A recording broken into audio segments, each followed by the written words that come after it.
බුදුරජාණන් වහන්සේ පහළ වෙච්ච යුගයේ මිනිස්සුන්ගේ සිත්වල ඊතා සොඳුරු හැඟීම් ඇති වුණා. ඒ තමයි කුසල් මොනවාද? සත්‍ය කුමක්ද කියලා මිනිස්සු ඒ කාලේ හොයාගෙන ගියා. අද හොයන්නේ රොඩු මොනවාද කියලා.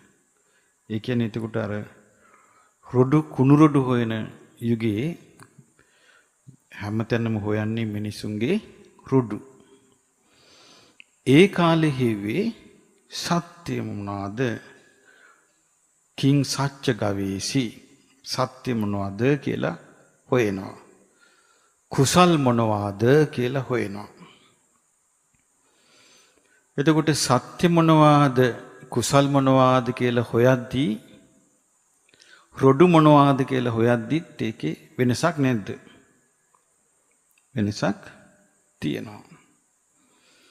ඒ කුසල් මොනවාද?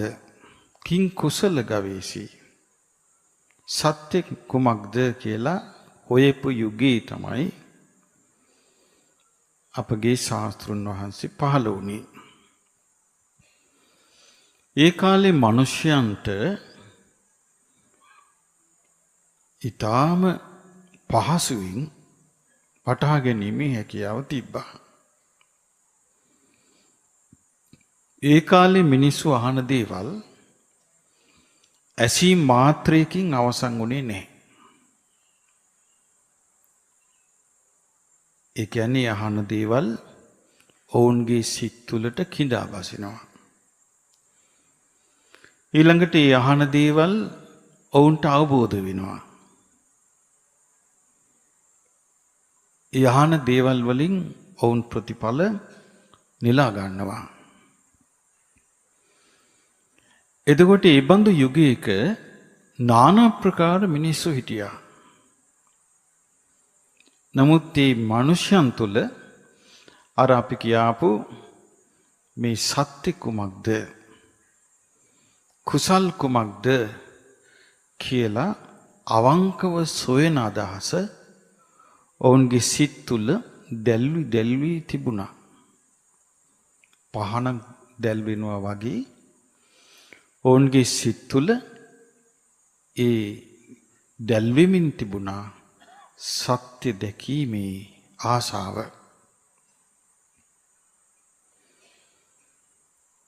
ඉතින් ඉබඳු මිනිස්සුන්ට තමයි අපේ ශාස්ත්‍රුන් වහන්සේ ධර්මයේ දේශනා කළේ.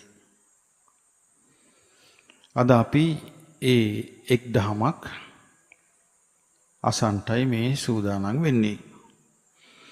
මේ දේශනාවේ නම අචේල කස්සප සූත්‍රය.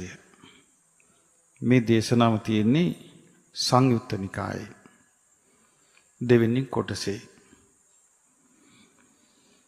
කස්සප කියන වචනේ සාමාන්‍යයෙන් යොදන්නේ බ්‍රාහ්මණයන්ට.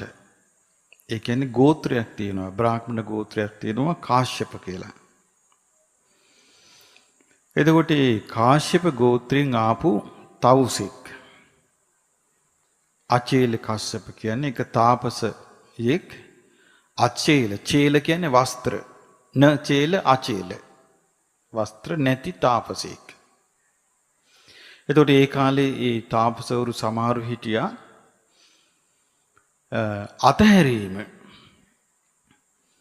අතහැරීම කොච්චර බරපතල විදියට සමහරු කළාද කියන්නේ ඔවුන් අතහැරියේ තමන්ගේ ඥාති පිරිස විතරක් නොවේ.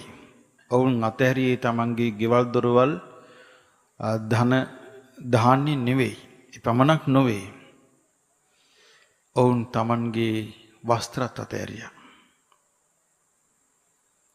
අතහැරලා ගම් නියම් ගම් ගානේ ගියා. ඔවුන්ගේ සිත්වල තියෙන ඒ කුසල් දැකීමේ ආසාව සත්‍ය දැකීමේ ආසාව උදෙසා. ඉතින් එහෙම යද්දී ඔවුන්ට ඇති වුණා නොඑක් ප්‍රශ්න ජීවිතය ගැන. තේරුම් ගන්නට කැමති දේවල්. ඉතින් මේ අචේල කස්සප මේ නිර්වත් තවුසා චාරිකාවේ යද්දී රජගහ නුවරටත් ආවා. රජගහ නුවරට ඇවිදින් දැන් මෙයාට ආසාවක් ඇති වුණා අනේ මට ශ්‍රමණ ගෞතමයන් වහන්සේ බැහැ දකින්න ඇත්නම් මගේ මේ තියෙන ප්‍රශ්න ටික මට විසඳා ගන්නට ඇත්නම් උන්වහන්සේට කියලා. එදා බුදුරජාණන් වහන්සේ වේළුවනාරාමේ වැඩ ඉඳලා භික්ෂුන් වහන්සේලා සමග රජගහ නුවරට පිණ්ඩපාතේ වැඩියා. වඩිනකොට රජගහ නුවර පාරේ බුදුරජාණන් වහන්සේව දකින්න කැමැත්තෙන් හිටිය මේ තාපසයා. එතකොට මේ තාපසයා මේ වෙද්දී බුදුරජාණන් වහන්සේගේ ශ්‍රාවකයෙක්ද? නෑ. මේ වෙද්දී බුදුරජාණන් වහන්සේගේ ධර්මය ගැන මුකුත් දැනගෙන සිටිය කෙනෙක්ද? ඒත් නෑ. බුදුරජාණන් වහන්සේව දැක හඳුනා කතා කළ කෙනෙක්ද? ඒත් නෑ. නමුත් මේ අචේල කස්සපගේ හිතේ තිබ්බා මගේ මේ ප්‍රශ්නවලට මට නිසි උත්තරයක් ලැබේවි. ඉතින් බුදුරජාණන් වහන්සේ පිඬුසිඟා වඩින වෙලාවේ මෙයා පස්සෙන් ගියා. පස්සෙන් ගිහින් බුදුරජාණන් වහන්සේට කියා හිටියා අනේ බවත් ගෞතමයන් වහන්සේ ඔබට මතකද මම කිව්වා මේට කලිනුත් බ්‍රාහ්මණයෝ බුදුරජාණන් වහන්සේ මොන ගැහුණාම කතා කරන්නේ කොහොමද? බවත් ගෞතමයන් වහන්සේ. අන් අය බුදුරජාණන් වහන්සේ හම්බුනාම කතා කරන්නේ බන්ති භගවා. ස්වාමීනි භාග්‍යවතුන් වහන්සේ. දැන් එතකොට මෙයා කතා කරන්නේ කොහොමද? ඔව් භවං ගෞතමෝ බවත් ගෞතමයන් වහන්සේ.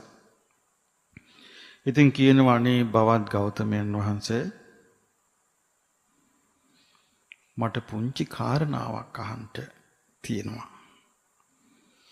ඉතින් බවත් ගෞතමයන් වහන්සේ මට අවසර දෙනවා නම් මං ඊ කාරණේ ඇසුවාට කමක් නැද්ද කියලා ඇහුවා. මේ ඇහුවේ කොහෙදද? රජගහ නුවර මහා පාරේදී තමයි ඇහුවේ. පාරේදී තමයි ඇහුවේ මේ කොහොමද මම මේ ප්‍රශ්නෙට උත්තරයක් දැනගන්න කියලා. එතකොට බුදුරජාණන් වහන්සේ වදාලා අකාලෝකෝ තාවකස්සප පඤ්ඤස්ස. කාශ්‍යපය ප්‍රශ්න යහන්න මේ විලාව නොවේ. අන්තර්ගරම් පවිට්ඨාමාතේ මම මේ පිණ්ඩපාතේට අතිරුනුවරට ආවනෝයි. එතකොට අචේල කස්සප ආයෙත් කියනවා අනේ බවත් ගෞතමයන් වහන්සේ මං පොඩි දියයි මේ අහන්න ඕනකම තියෙන්නේ. මට අවසර දෙනවනම් මං ඒක අහනවා. ඊට පස්සේ බුදුරජාණන් වහන්සේ ආයෙත් වදාලා කාශ්‍යපය මේ ප්‍රශ්න අහන වෙලාවක් නොවේ. ඉතින් මම මේ පිඬුසිඟා වඩින්න වෙලාව කිව්වා. ඊට පස්සේ ආයෙත් ඇහුවා අනේ බවත් ගෞතමයන් වහන්සේ මට අවසර දෙන්න ප්‍රශ්නයක් අහන්න. ආයම බුදුරජාණන් වහන්සේ වදාලා තුන්වෙනි වතාවෙත් කාශ්‍යප මේ ප්‍රශ්නයක් අහන වෙලාවක් නොවේ මේ මම මේ පිණ්ඩපාතේ වැඩි අවස්ථාව. එතකොට කාශ්‍යප කියනවා අනේ බවත් ගෞතමයන් වහන්සේ මම මේ ගොඩාක් අහනවා නොවේ කිව්වා. මම මේ ගොඩාක් කරුණු අහනවා නොවේ. බුදුරජාණන් වහන්සේ එහෙනම් කස්සප එහෙනම් දැනගන්න ආසාදේ එහෙනම් අසාපන් කිව්වා. එතකොට අහනවා කාශ්‍යප අහනවා කින්නකෝ බොහෝ ගෞතම බවත් ගෞතමයන් වහන්සේ සයන් කතං දුක්ඛං මේ දුක තමා විසින් හදාගත්තු එකක්ද? මේ දුක තමා විසින් හදාගත්තු එකක්ද? අපට තේරෙන්නේ මේ දුක කවුරු විසින් හදාගත්තු එකක් කියලාද? තමා විසින් හදාගත්තු එකක් වගේනේ.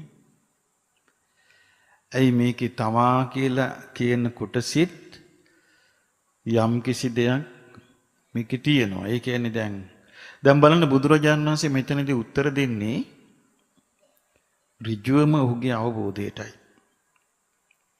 තම අපි උත්තරේ කතා කරේ නෑ. බුදුරජාණන් වහන්සේ මේකට කාශ්‍යපට පිළිතුරු දෙන්නේ ඍජුවම කාශ්‍යපගේ අවබෝධයට. දැන් සාමාන්‍යයෙන් මේ කියන්නේ දුක තමා විසින් හදාගත්තු එකක්ද? දැන් ගෙවල් වල ප්‍රශ්න හටගත්තාම කියන්නේ දැන් තමන් හදාගත්තා නම් තමන් විඳෝපන් කියනවද නැද්ද? අපි කියනවා තමන් හදාගත්ත තමන් විඳෝපන්. දැන් මෙතන කියන්නේ මේ දුක ගැන කියන්නේ මේ දුකයි කියලා මේ කිව්වේ මේ ඉපදෙන මැරෙන සසරේ පැවැත්ම ගැනයි මේ කස්සප ඇහුවේ. ඒ සාමාන්‍ය කෙනෙකුට දුක් ඇති වෙනකොට ඒ දුකට එච්චර ගැඹුරින් එයා අර්ථයක් ගන්නෑ වර්තමානයේ. වර්තමානයේ මිනිස්සෙක් ඇයි මන් දුක් විඳින්නේ කියලා බොහොම පටු විදිහට තමයි යා දුක තෝරගන්න හදන්නේ. මෙතන එහෙම නෙමෙයි. මේ කස්සප ඇහුවේ මේ සසර දුක. ඉපදෙමින් මැරෙමින් යන දුක ගැන. එහෙනම් අන්‍ය තාපසවරු පවා ඉපදෙමින් මැරෙමින් යන දුක්ඛිත රටාවක් තියෙනවා කියන අදහස හිටියා. ඉතින් ඇහුවා මේ දුක මේ සසර දුක තමා විසින් හදාගත්තේ මාහේවං කස්සප ඉති භගවා අවෝච. භාග්‍යවතුන් වහන්සේ වදාලා කාශ්‍යපය ඒක එහෙම අහන්න එපා කිව්වා. මේ දුක තමා විසින් හදාගත්තු දෙයක්ද මේ සසර දුක? ඒක එහෙම අහන්න එපා කිව්වා.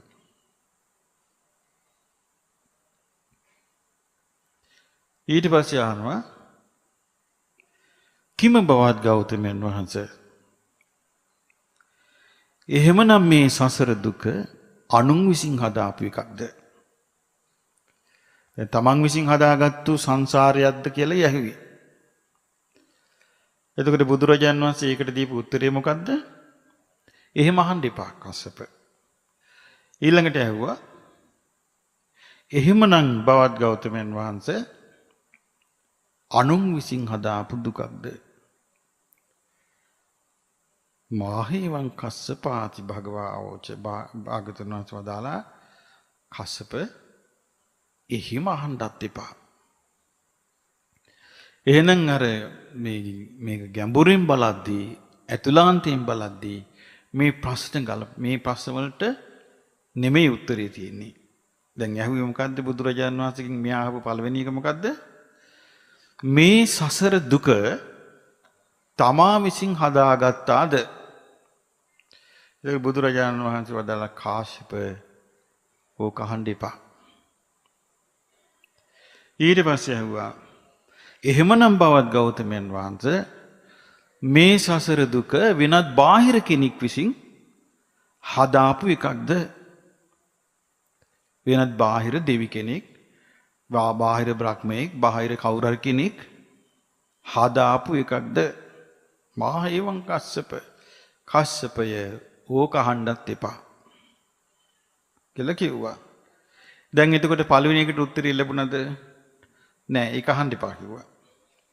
දෙවෙනි එකට උත්තරේ හම්බ වුණාද? ඒකත් අහන්න එපා කිව්වා.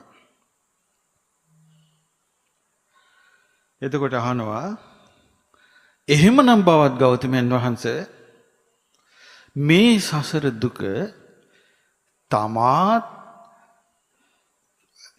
පිටස්තරයක් එකව වෙලා දෙන්නම ජරමරයට හදාගත්තු එකක්ද?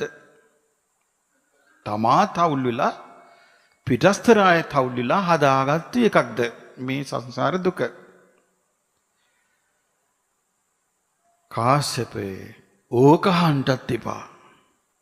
දැන් ඔන්න ඒකටත් අහන්න එපා කියනවා. දැන් පළවෙනි එක මොකක්ද අහන්න එපා කියාපු? තමා විසින් හදාපු සසර දුකක්ද මේ? අහන්න එපා කිව්වා. ඊළඟට ඇහුවා අනුන් විසින් හදාපු සසර දුකක්ද මේ? ඒකත් අහන්න එපා කිව්වා.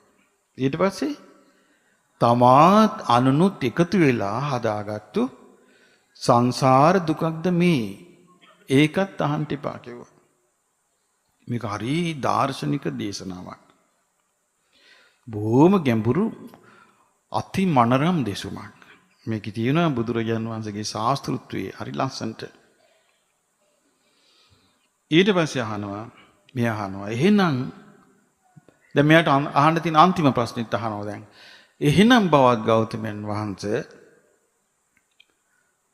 තමනුත් නොකල වෙනත් පිටස්තරයකුත් නොකල ඉබේ හටගත්තු දෙයක්ද මේ දුක? තමනුත් නොකල වෙනත් පිටස්තරයකුත් නොකල ඉබේ හටගත්තු දෙයක්ද මේ දුක? මාහේවං කස්සපාති භගවාවෝච භාග්‍යතුන් වහන්සේ වදාලා කාශ්‍යපය ඕක අහන්නත් එපා. දැන් උන් ප්‍රශ්න හතරටම උත්තර නැහැ. මොකද්ද පළවෙනි එක? තමා විසින්ද මේ සංසාර දුක හැදුවේ කියලා ඇහුවා. උත්තරය ලැබුණාද? නෑ. මොකද්ද වදාලේ? අහන්න එපා ඕක කිව්වා. ඊට පස්සේ ඇහුවා දෙවෙනි එක. මොකද්ද? අනුන් විසින් හදාගත්තු එකක්ද මේ කියලා ඇහුවා. ඒකට මොකද්ද හම්බුනේ උත්තරේ? අහන්න එපා ඕක කිව්වා. ඊළඟට මොකද්ද ඇහුවේ?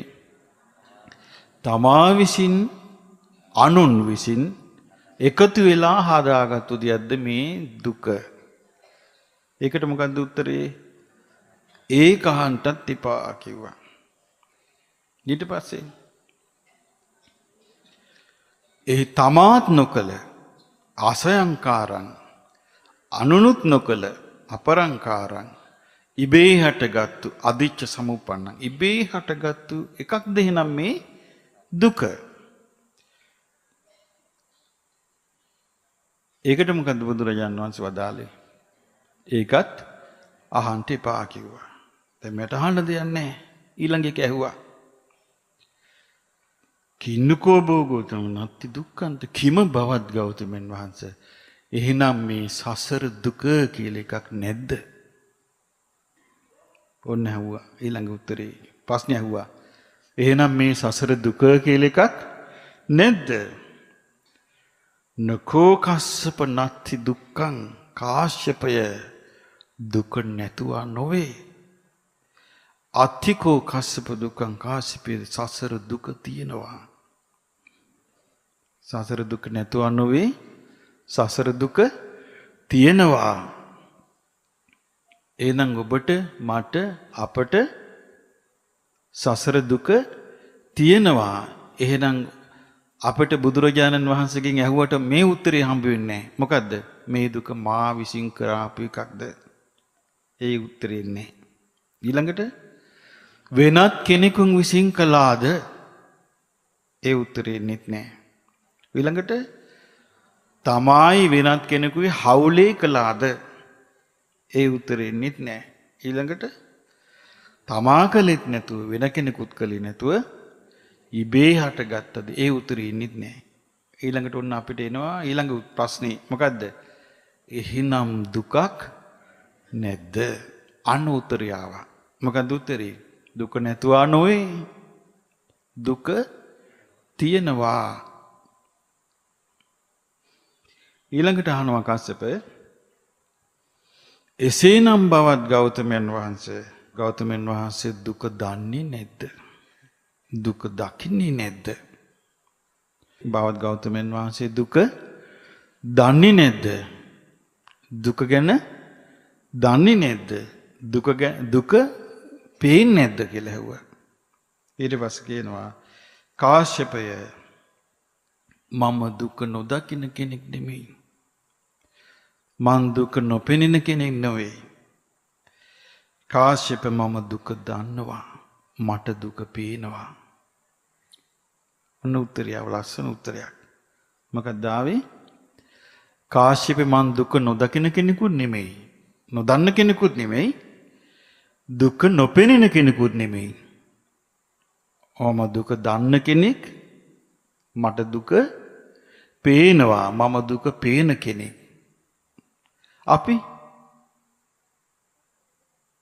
අපි කවුද? අපි තවම දුක දන්නේ නැති අය. ඊළඟට අපට දුක පේන්නේ නැති අය. දැන් ඔන්න බුදුරජාණන් වහන්සේගේ උත්තරය මොකද්ද? කාශ්‍යපය මම දුක නොදන්න කෙනෙක් නෙමෙයි. මං දුක නොපෙනෙන කෙනෙක් නෙමෙයි. මට හොඳට දුක තේරෙනවා. මං හොඳට දුක දකිනවා. දැන් ඔන්න ඊට පස්සේ මේ කවුද මේ කාශ්‍යප බුදුරජාණන් වහන්සේට නෝකඩු කියන්න ගත්තා.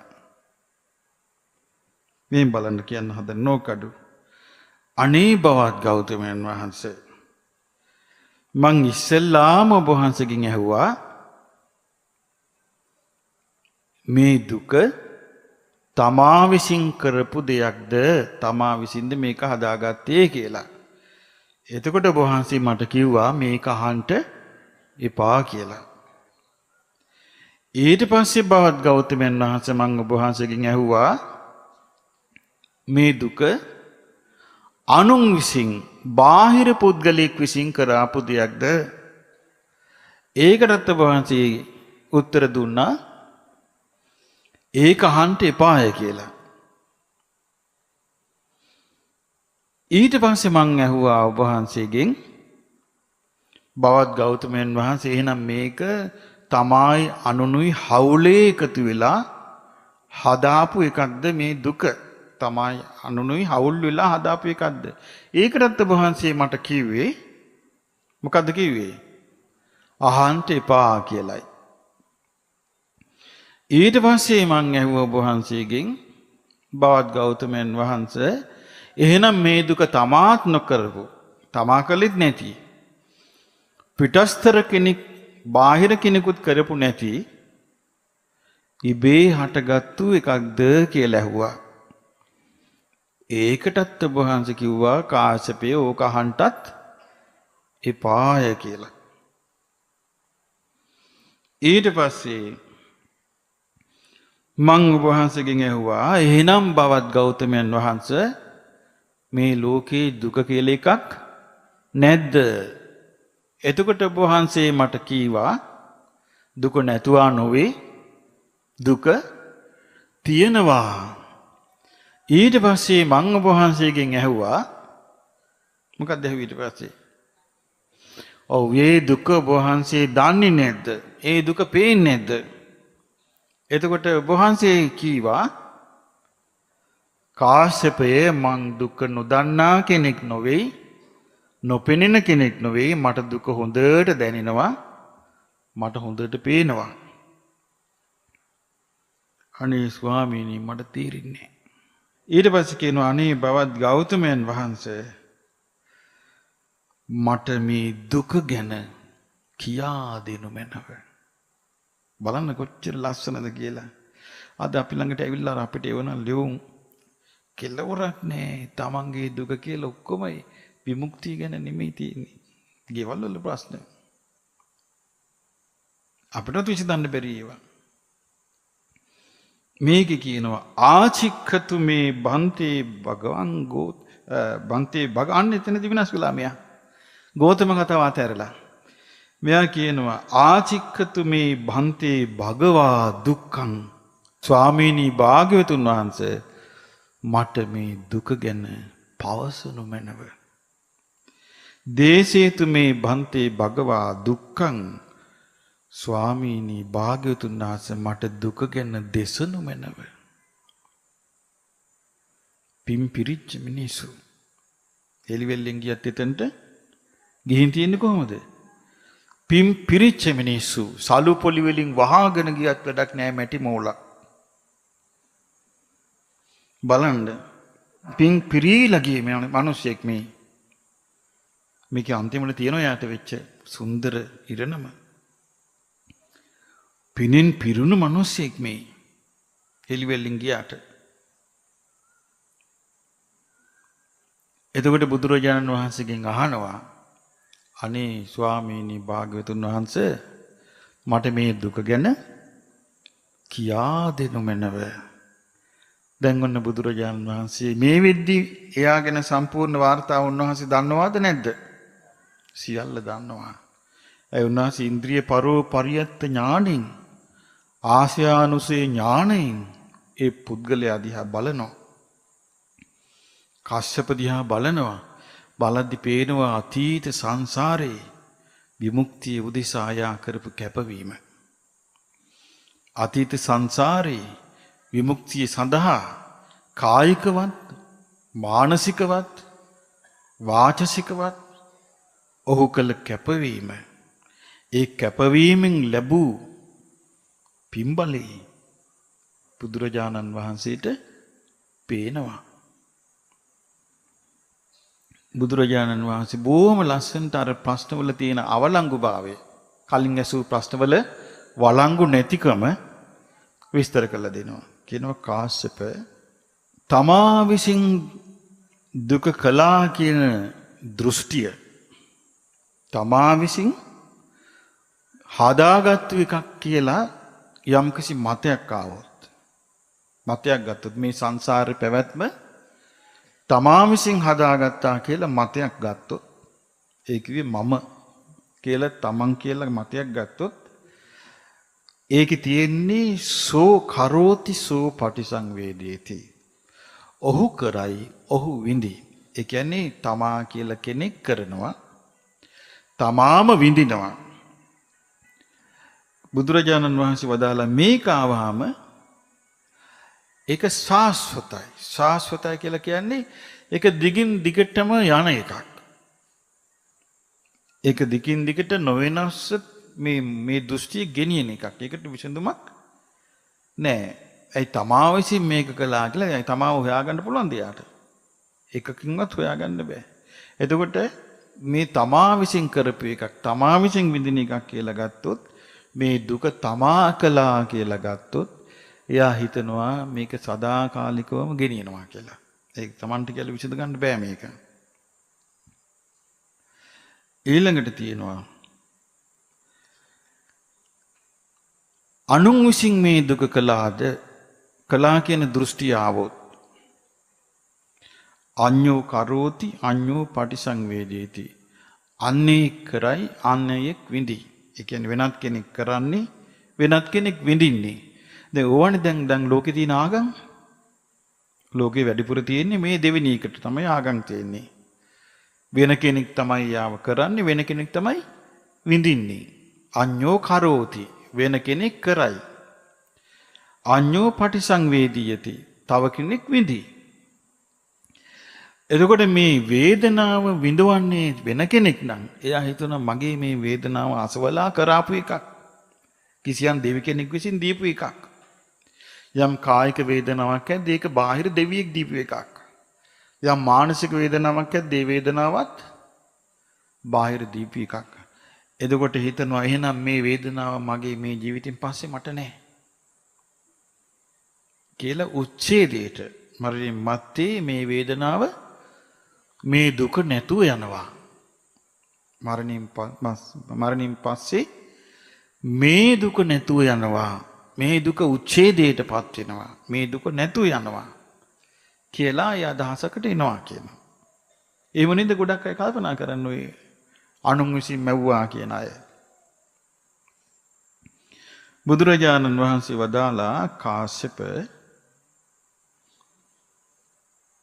තථාගතයන් කිව්වේ කවුද? බුදුරජාණන් වහන්සේ. උන්වහන්සේ තමන් ගැන හඳුන්වන්නේ හැමතිස්සෙම කොහොමද? තථාගත කියලා. තථාගතයන් මේ අන්ත දෙකට යන්නේ නැහැ කියනවා. මොකක්ද මේ අන්ත දෙක? තමා විසින් කරගත්තු සසර දුකක් කියන අන්තයට යන්නේ නැහැ කියන එක අන්තයක් කියනවා. අනුන් විසින් කරපු සසර දුකක් කියලා අන්තයට යන්නේ නැහැ කියනවා. එහෙනම් පින්වත්නි මේ ලෝකේ තියෙන්නේ ඔය අන්ත දෙක. මොනවද තියෙන්නේ? ওই අන්ත දෙක. මොකද්ද තියෙන අන්ත දෙක? තමා විසින් කරා මේ දුක තමන් කරගත්තු දුකක් කියලා අන්තිකට යනවා. එහෙම නැත්නම් බාහිර කෙනෙක් විසින් කරාපු දුකක් කියලා අන්තිකට යනවා. බුදුරජාණන් වහන්සේ වදාලා ඒතේතේ කස්සප උභවන්තේ අනුපගම කාශ්‍යපේ මේ අන්ත දෙකට නොපැමිණ තථාගතයන් ওই අන්ත දෙකට එන්නේ නැහැ කියනවා. මධ්‍යේන මධ්‍යම මාර්ගයෙන් ධම්මං දේශීති මධ්‍යම මාර්ගයෙන් තමයි ධර්මය කියන්නේ. මොකද්ද බුදුරජාණන් වහන්සේ දේශනා කරන ධර්මය මේකෙදී? මේක දේශනා කරනවා අවිද්‍යාව නිසා. බුදුරජාණන් වහන්සේගේ ධර්මයේ තමා කළා අනුන් කළා කතාව නෙමෙයි. මොකද්ද කියන්නේ? අවිද්‍යාව නිසා සංස්කාරයෝ හටගනිති. සංස්කාර නිසා විඥාණය හටගනී. විඥාණය නිසා නාම රූප හටගනී. නාම රූප නිසා ඇස කන නාසය දිවකය මනස යන ආයතන හය හටගනී. සලායතන නිසා ස්පර්ශය හටගනී. ස්පර්ශය නිසා වේදනාව විඳීම ඇති වෙයි. විඳීම නිසා තෘෂ්ණාව ඇති වෙයි. තෘෂ්ණාව නිසා උපාදාන ඇති වෙයි. උපාදාන නිසා භවය ඇති වෙයි. භවය නිසා උපදී. උපදින නිසා ජරා මරණ ශෝක වැළපීම් දුක් කායික දුක් මානසික දුක් සුසුම් හෙළුම් ආදී අනේක ප්‍රකාර ශෝක සන්තාප දුක් තැවුල් හටගනී. අවිජ්ජායත්තේව අශේෂ විරාග නිරෝධා. ඒ අවිද්‍යාවම ඉතුරු නැතුව නිරුද්ධ වීමෙන් සංස්කාරයෝ නිරුද්ධ වෙති. සංස්කාර නිරුද්ධ වීමෙන් විඥානය නිරුද්ධ වෙයි. විඥානය නිරුද්ධ වීමෙන් නාම රූප නිරුද්ධ වෙයි. නාම රූප නිරුද්ධ වීමෙන් ආයතන හය නිරුද්ධ වෙයි. ආයතන හය නිරුද්ධ වීමෙන් ස්පර්ශය නිරුද්ධ වෙයි. ස්පර්ශය නිරුද්ධ වීමෙන් විඳීම නිරුද්ධ වෙයි. වේදනාව නිරුද්ධ වීමෙන් තෘෂ්ණාව නිරුද්ධ වෙයි. තෘෂ්ණාව නිරුද්ධ වීමෙන් උපාදාන නිරුද්ධ වෙයි. උපාදාන නිරුද්ධ වීමෙන් භවය නිරුද්ධ වෙයි. භවය නිරුද්ධ වීමෙන් ඉපදීම නිරුද්ධ වෙයි. ඉපදීම නිරුද්ධ වීමෙන් ජරා මරණ ශෝක වැළපීම් කායික දුක් මානසික දුක් සුසුම් හිලීම් ආදී අනේක ප්‍රකාර වූ සකල විද දුක් නිරුද්ධ වී යයි. මේ ආකාරයට සියලු දුක් නිරුද්ධ වෙයි කියලා බුදුරජාණන් වහන්සේ මේ වදාලේ කුමක්ද? පටිච්ච සමුප්පාදයත් පටිච්ච සමුප්පාද නිරෝධයත්. දුක හටගන්නා ආකාරයත් දුක නිරුද්ධ වෙන ආකාරයත්. එතකොට ලෝකයේ දුක හටගන්නා ආකාරය ගැන තිබිච්ච මුලා මොකද්ද? දුක තමා විසින් කරගත්තු දෙයක්. ඔන්න මුලාව. ඊළඟට මුලාව මොකද්ද? දුක අනුන් විසින් කරගත්තු දෙයක්. එහෙම නැත්නම් ඇති වෙන මුලාව මොකද්ද? තමාත් අනුනුත් හවුලේ කරගත්තු දෙයක්. එහෙම නැත්නම් ඇති වෙන මුලාව මොකද්ද? තමාත් නොකල අනුනුත් නොකල ඉබේ හටගත්තු දෙයක්. මේ හතරෙන් එහාට ලෝකෙ කිසි කෙනෙකුට යන්න බෑ. භාග්‍යතුන් වහන්සේගේ ධර්මයෙන් තොරව. මෙතනින් මේ හතරෙන් එහාට උත්තරයක් හොයනවා නම් ඒ උත්තරේ තමයි මේ තියෙන්නේ. මේක තමයි නිවැරදි උත්තරේ.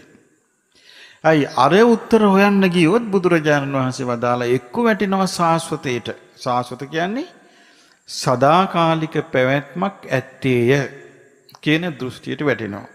එහෙම නැත්නම් මෙතනින් පස්සේ පැවැත්ම නැත්තේය කියන දෘෂ්ටියට වැටෙනවා. ඒ කියන්නේ පවතින හේතු භූත වෙච්ච දේවල් දන්නෙත් නැහැ. පැවැත්ම නිදහස් වෙන ආකාරය දන්නෙත් නැහැ. ඉතින් බුදුරජාණන් වහන්සේ මේ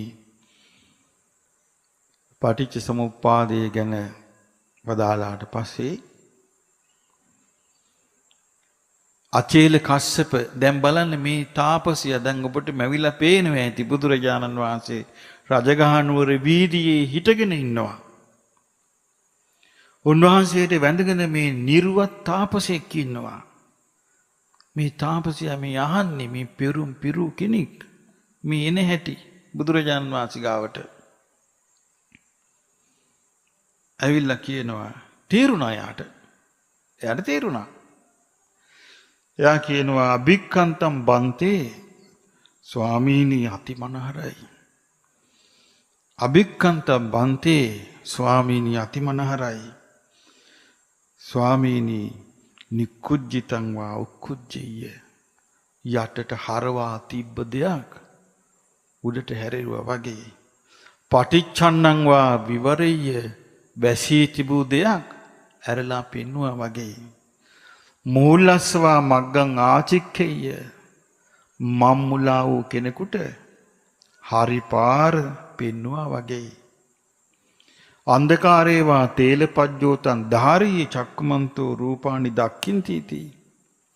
ඇසැත්තෝ රූප දකිත්වා කියලා කරවලේ හිටිය මිනිස්සෙයින්ට ලයිට් එකක් පත්තු කළා වගේ.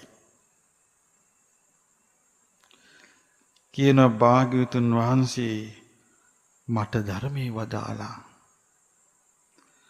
ස්වාමීනි භාග්‍යවතුන් වහන්සේ මම භාග්‍යවතුන් වහන්සේව සරණ යමි. අන්න පටන් ගත්තා. මේක දැන් අපි වගේ පරම්පරාවෙන් ආටෝපෙට බොරුවට ගිය සරණක් නෙමෙයි. මේක ඇත්ත සරණ. හැබැයි සරණ. තමන්ව තමන් මුලා නොකරගත්තු සරණ. තමන්ව රවට්ටා නොගත්තු සරණ. හැබෑවටම භාග්‍යවතුන් වහන්සේට දිවි පිදීම. මොකද්ද කිව්වේ? ස්වාමීනි භාග්‍යවතුන් වහන්සේව මම සරණ යමි. මම ධර්මයේද සරණ යමි. ශ්‍රාවක සංඝයාද සරණ යමි. කියනවා ලබෙය්‍යාමහං බන්තේ භගවතෝ සම්තිකේ පබ්බජ්ජං ලබෙය්‍යම උපසම්පදන්ති. බවත් ගෞතමයන් වහන්සේ ළඟ මට පැවිදි බව ලැබේවා. බවත් ගෞතමයන් වහන්සේ ළඟ මට උපසම්පදාව ලැබේවා. එතකොට බුදුරජාණන් වහන්සේ මේ පාරදීම කියනවා කාශ්‍යප ඔබ වෙන ආගමක කෙනෙක් හැටියට යාවේ. එයා ගිහියෙක් හැටියට නෙමෙයි ආවේ. එයා නියෝජනය කරේ වෙන තපස් ක්‍රමයක්. එයා වෙන මතයක හිටියේ. ඔබ වෙන මතයක ඉඳලා ආවේ. ඔබට මේ ශාසනයේ පැවිද්ද කැමති නම් ඔබ උපසම්පදාව කැමති නම් ඔබට පරිවාස කාලයක් තියෙනවා මාස 4ක්. බුදුරජාණන් වහන්සේ වදාලා ඔබට මාස 4ක පරිවාස කාලයක් තියෙනවා. ඒ මාස 4 සංඝයා භික්ෂුන් වහන්සේලා ඔබ ගැන සතුටු වුණොත් ඔබට පැවිද්ද ලැබේවි. ඔබට උපසම්පදාවත් ලැබේවි. හරි ලස්සන එකක් තියෙනවා. අපිට මයා පුද්ගල වේමතතා විදිතං ඒ වගේම මං කියන භාග්‍යතුන් වහන්සේ පුද්ගලයන්ගේ වෙනස්කමක් දන්නවා කියනවා. ඔන්න දැන් මෙයා ගියා. දැන් රෙදි කඩක් ඇඳාද නැද්ද ඊට පස්සේ? ඇඳ සරම. එදා මේ හිටියේ මතෙන් වෙනස් වුණා. වෙනස් වෙලා ගිහිල්ලා භික්ෂුන් වහන්සේලාට උපස්ථාන කරගෙන වැඳගෙන පුදාගෙන ගරු සත්කාර දක්වාගෙන හිටියා. මොකද හේතුව ඒ ගුණවත්කම නැත්තම් මේක ලබන්න බෑ. මේ ධර්ම මාර්ගයේ බාහිරින් පෙනුමින් හිටියට අභ්‍යන්තර හිස් තමයි ගුණවත්කම නැත්තම්. ඉතින් මාස 4 ගියා. ඊට පස්සේ බුදුරජාණන් වහන්සේ භික්ෂුන් වහන්සේලා සතුටු වුණා මෙයාගේ පැවැත්ම ගැන. ඔන්න බුද්ධ ශාසනයේ පැවිද්ද ලැබුණා. උපසම්පදාවත් ලැබුණා. ලැබිලා ගුරුවරුවා ආශ්‍රේ ඉඳලා ඊට පස්සේ මෙයා වීරිය කළා. යම් අර්ථයක් පිණිස නම් මේ බුද්ධ ශාසනය පැවිදි වෙන්නේ ඒ අර්ථය පිණිස වීරිය කළා. සුළු කලයි ගියේ. ගෞතම බුද්ධ ශාසනයේ සෝවාන් සකදාගාමි අනාගාමි අරහත් යන මාර්ගඵල පසක් කළ නිකලෙස් රහතන් වහන්සේ නමක් බවට පත් වුණා. එතකොට බලන්න පින්වත්නි මේ අචේල කස්සප ආවේ එයාගේ තිබිච්ච ප්‍රශ්නේ අවුලක් හැටියට හදාගෙනයි. එයාට ප්‍රශ්නේ පැහැදිලි නෑ. එක ප්‍රශ්නයකට එපා කිව්වොත් ඊළඟ ප්‍රශ්නය අහනවා.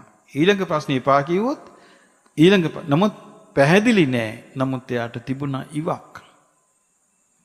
එයා හොයන්නේ දුකට විසඳුමක්. ඒක තමයි යාගේ ඉව. එයා හොයන ප්‍රශ්නෙට උත්තරය තියෙනවා. නමුත් එයාට ප්‍රශ්නේ පැහැදිලි නෑ. එතකොට බුදුරජාණන් වහන්සේ එයාට හොඳට පැහැදිලි කරලා දුන්නා. මේ භව පැවැත්ම, මේ සංසාර ගමන, මේ සසර මෙරි මෙරි ඉපදී යන මේ රටාව තිබෙන්නේ කුමක් මතද? කුමක් මතද? තමාගේ ක්‍රියාව, තමා විසින් හදන දෙයක් මතද? මේ දුක තියෙන්නේ තමා විසින් හදන දෙයක් මත. එහෙනම් අපි ඉන්නේ අචේල කස්සපගේ පැත්තේනේ. මේ දුක තියෙන්නේ තමා විසින් හදන දෙයක් මතද? එහෙනම් මේ දුක තියෙන්නේ අනුන් විසින් හදන දෙයක් මතද?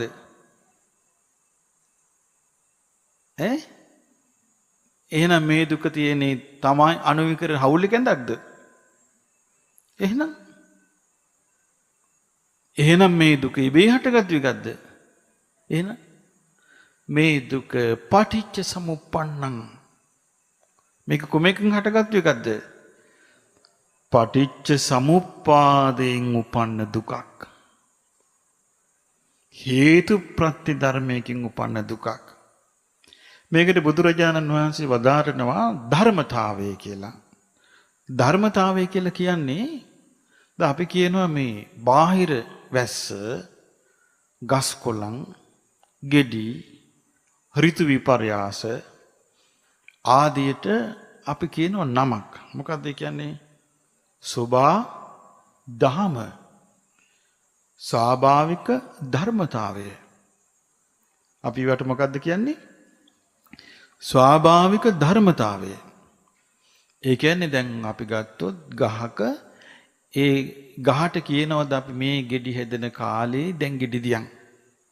ගහට කියන්නේ ගහ නිසි කලට හිමීට මල් ඇවිල්ලා, පොහොට්ටු ඇවිල්ලා, මල් පිපිලා, ගෙඩි ඇවිල්ලා ඊට පස්සේ ගහ වරනවා. වරනවා කියන්නේ ඒක නවත්තනවා ගෙඩි දීම. ආයෙ ටික කාලයක් ගිහිල්ලා ගහ කොළ හලන්න පටන් ගන්නවා. අපි ගහට කියනවා දැන් මොයිරු කොළ තියෙනවා දැන් හලා දමාපන් කියනවද අපි? නෑ, ඒක ගහ කරනවා ඒක. ඊට පස්සේ ටික කාලෙකින් ගහේ දළු වෙන්න පටන් ගන්නවා. ඒක මොන දහමද? සෝභා දහම. එතකොට මේ සෝභා දහම තුල පටිච්ච සමුප්පාද නැහැ. සෝභා දහම තුල තියෙන ඍතු නියාම, බීජ නියාම ආදී දේවල් තියෙන්නේ සෝභා දහමේ. එතකොට මේ සංසාර දුකේ තියෙන ධම මොකද්ද? හේතු ඵල ධම. මේ සංසාර දුකේ යයිති ධර්මතාවයේ ධම හේතුඵල ධම. ඒ කියන්නේ හේතුවක් හටගත්තාම ඵලෙ හටගන්න ධර්මතාවය. එතකොට හේතුවක් හටගන්නකොට ඵලෙ හටගන්න ධර්මතාවයේ දෙස බැලිය යුත්තේ මම කියලා නෙමෙයි. ඒ හේතු දැන් අපි ගත්තොත් ගහක් දිහා බැලිය යුත්තේ මගේ කියලා නෙමෙයි. ගහට එහෙම මගේ කියලා අපිට රඳවන්න බෑ. ගහ වයසට යනවා. සමහර අවස්ථාවලදී මගේ ගහ, මගේ වෘක්ෂය, මගේ පැලේ කී අපි පෝර දාලා රඳව ගන්න හදනවා. අපිට පුළුවන් වේද? සමහර අවස්ථාවල තියෙන අපි කොච්චර උත්සාහ කළත් ගහ බේර ගන්න බෑ. ගහ මෙරී යනවා. ඒ වගේ මේ ජීවිතයේ සසර දුකේ මේ පැවැත්ම බුදුරජාණන් වහන්සේ බලන්ට කිව්වේ මා විසින් කළා කියලා නෙමෙයි. බාහිර කෙනෙක් කළා කියලා නෙමෙයි. හේතුඵල ධම හේතු ප්‍රත්‍ය ධර්මතාවය අර ස්වභාව ධර්මතාවය වගේ. ඒකට අපි සබහාදහම ස්වාභාවික ධර්මතාවය කියලා කියන්නේ. ස්වාභාවික ධර්මතාවය කියන එකයි සබහාදහම කියන්නේ. ඒ සබහාදහමේ රටාව තුළ තියෙන්නේ පුද්ගල ආත්ම කේන්ද්‍රීය දෙයක් නෙමෙයි. ඒකේ තියෙන්නේ ත්‍රිලක්ෂණයට අයිති එකක්. අනිත්‍ය දෙයක්. ඒ කරුණ යෙදෙනකොට යෙදෙන එකක්. දැන් අපි ගත්තොත් ගස්වල ඔන්න අඹ පැලයක් වෙන පොඩි කාලේ අඹ පැලේට අපි කවුරුත් කියන්නේ අත්ත කපාපන් කියලා. නමුත් පොඩි කාලේ එනකොට අපි ඔන්න අඹ කොලයක් වෙන තැනකින් පොඩ්ඩක් කපලා වෙන අඹ ගහක කෑල්ලක් අලවනවා. අර යන්න තියෙන අඹ ගහේ කෑල්ල කපනවා. අරක ගැට ගහනවා. අඹ ගහ ඔහේ හැදෙලා ඊට පස්සේ අඹ ගහ එකතු වෙන්න කෝකටද? දැන් තිබිච්ච එකට ය아가න්න විදියක් නැහැ. අර හේතු වෙච්ච එකට. ඊට පස්සේ මොකද වෙන්නේ? ටික කලක් බලනකොට ඒකට තමයි අඹ ගහේ පෝෂණය දෙන්නේ. ඒ අපි කියමු වල්ලඹ පැලී. ඒකට අපි බඩ් කරන විලාඩ්. ඊට පස්සේ අඹ හැදෙන්නේ මොනවද? විලාඩ්. ඒක මොකද්ද? ඒ ඔක්කොම අයිති මොන දහමටද? සබහා දහමට. එතකොට සබහා දහමත් කරුණු යෙදෙන දෙයට අනුව වෙනස් වෙවි යන එකක්. කරුණු යෙදෙන දෙයට අනුව වෙනස් වෙවි යන එකක්. එහෙනම් මිනිස්යන් හැටියට සත්වයන් හැටියට මේ තියෙන ධර්මතාවයට මොකක්ද අපි කියන්නේ? හේතු ප්‍රත්‍ය ධර්මතාවය. හේතුඵල ධම. හැබැයි හේතුඵල ධම බලන්ට උනේ හේතුඵල ධම හැටියටමයි. ඒක ගත්තොත් මගේ වේදනාව, මගේ තෘෂ්ණාව, මගේ උපාදාන කියා එයා ඉන්නේ අචේල කස්සප ළඟ. එයා බුදුරජාණන් වහන්සේ ළඟ නැහැ. එයා බුදුරජාණන් වහන්සේ ළඟට යන්න ඕනේ නම් එයා ඉන්න ඕනේ කොතනද? හේතු ප්‍රත්‍ය ධර්මතාවයේ ඒ ආකාරයට බලන තැන.